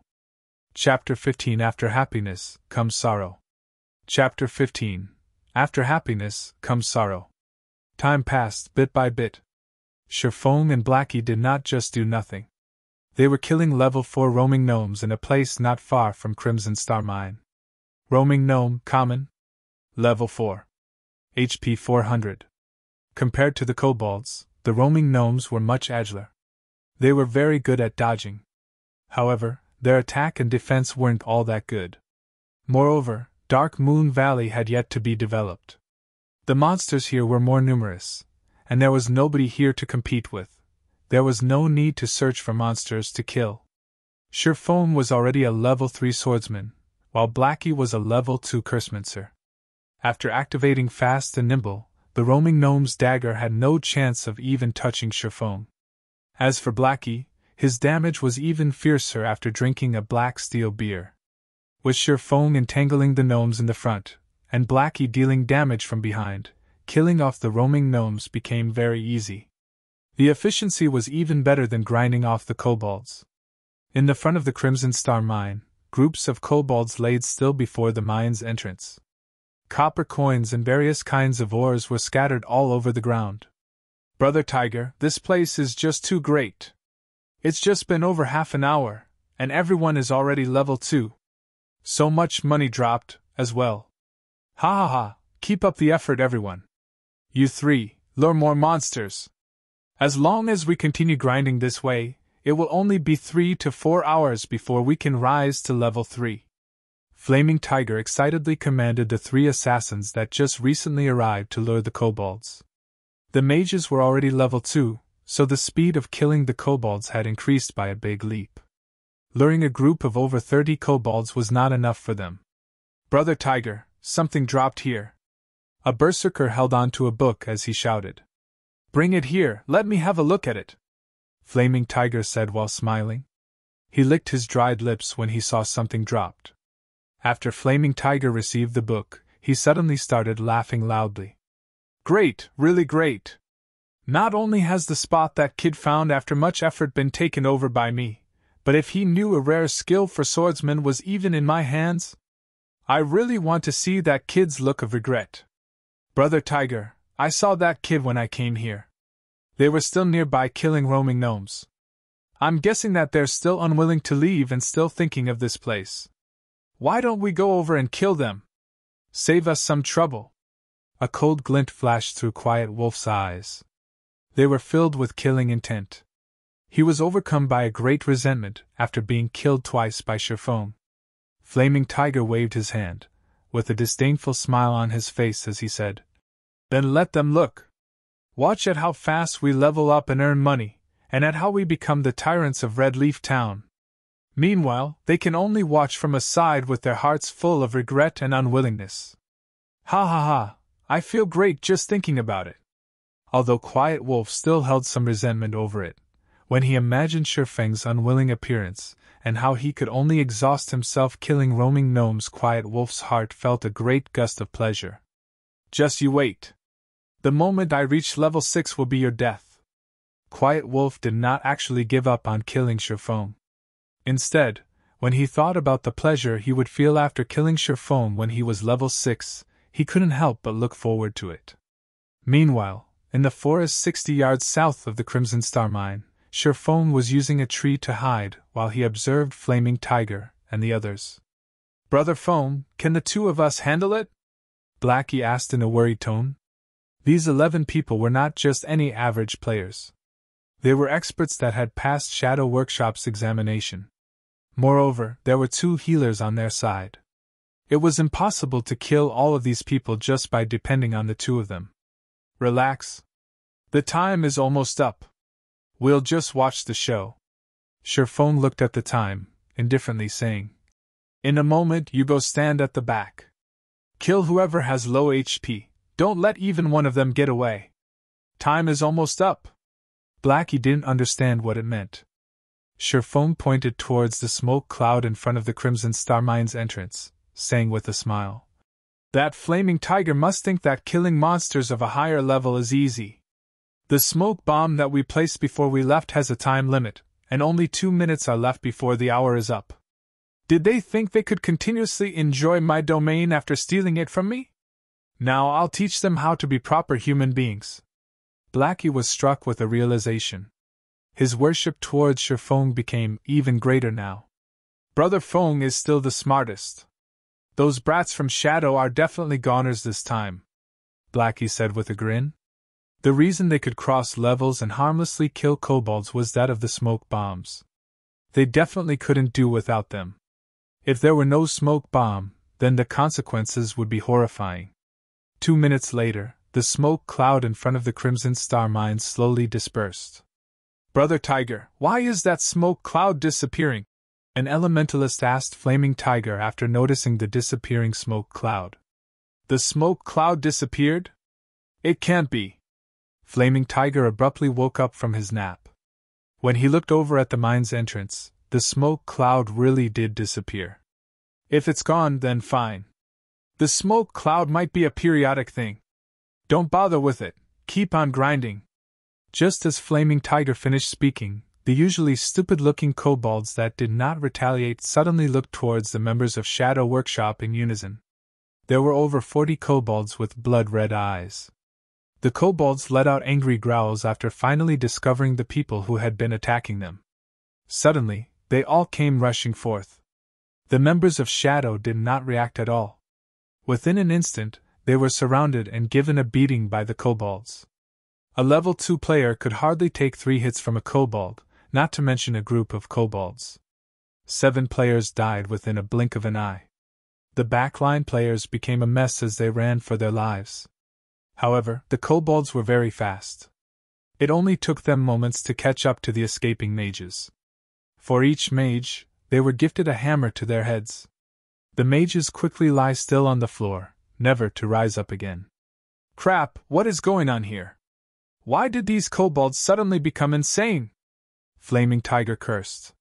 He quickly turned tail and ran the moment he noticed the situation turned bad. They had risen to level 2 after much effort. However, this death sent them all back to level 1. There were even 3 assassins who were level 0. It was an absolute loss. With such an increase and decrease, the dream becoming the tyrants of Red Leaf Town also perished. Instead, the current members of Shadow weren't even up to par with the average player. They were even further away from the other guilds. Flaming Tiger's heart started to bleed in pain. "We meet again, Brother Tycoon," Sherfong said with an indifferent smile. He currently blocked Flaming Tiger's escape path. After seeing Sherfeng's sneer, even an idiot would understand that the Kobold's rebellion had something to do with him. "You're dead for sure, kid. You dared to actually scheme against me. If I don't kill you back to level 0, then my name will be read backward." All of Flaming Tiger's hair stood up in anger. He raised his shield and swung it at Sherfong.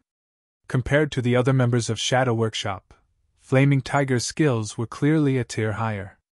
With one hand, he used his shield to block Sherfeng's vision, while he used the other to stab his short sword towards Sherfeng's vital point. It was simple, yet sinister, and it was very hard to stop. However, Flaming Tiger's confident strike struck air. "Where is he?" Flaming Tiger fixed his gaze to the front. However, there wasn't even a shadow of a person present. "Over here." Sherfong stood behind Flaming Tiger, his sword waving down. Chop! A damage of -36 appeared above Flaming Tiger's head. His HP had instantly gone from 220 to 184. When Flaming Tiger was hit, he hurriedly spun around and used Shield Bash. However, Sherfong had long since seen through Flaming Tiger's movements. He took a step backward and spun his body around, hiding by the shield. Then, Sherfong arrived once more at Flaming Tiger's back, giving him another sword slash. Without the use of any skills, Sherfong could only deal 23 damage to a shield warrior with high defense. "You coward! Don't hide if you have the ability. I can kill you any time I want." Flaming Tiger could not land any hits on the agile Sherfong. His HP was constantly decreasing, and only 83 points of it remained now. He had no way of dealing with Sherfeng's attacks, so he decided to start ridiculing Sherfong in hopes of provoking him, allowing Flaming Tiger the chance to kill Sherfong. "Sure, I'll stand here without dodging. Come attack me then," Sherfong answered without hesitation. Flaming Tiger silently smiled. He never imagined that Sherfong was such a fool, taking the bait with just a small amount of stimulation. "Watch how I'll toy with you to death." Flaming Tiger raised his shield and used charge at Sherfong. If Sherfong didn't dodge, then he could only take the hit forcefully. In terms of strength, Flaming Tiger wouldn't lose to Sherfong. However, only disappointment was waiting for him. Just when Flaming Tiger was 2 yards away from Sherfong, Sherfong immediately used Thundering Flash. 3 streaks of thunder went past Flaming Tiger's shield, directly landing on his body. 3 high damages appeared above Flaming Tiger's head, -28, -35, -41, his HP instantly dropping to 0. "You! Despicable!" Flaming Tiger glared at Sherfong. He was furious to the point of spitting out blood. If it weren't for himself rushing towards Sherfong on his own accord, he wouldn't have been struck by all the attacks of that skill. "Are you all right, Brother Tycoon? I said I would stand here without dodging, but I've never said I wouldn't move my hands. How could you be so gullible, even rushing over yourself?" Sherfong spread out his arms, showing that it was all a mistake, saying, "Oh, right. I still have to thank Brother Tycoon for earning me so many ores. You've saved me a lot of time."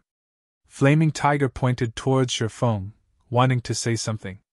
However, his body had already turned into starlight and disappeared. He couldn't even utter a single word, only leaving behind a pile of ore and a single book. You're tuning into the Phoenix Knights YouTube channel. Don't forget to subscribe and join us on this journey to catch the most captivating stories.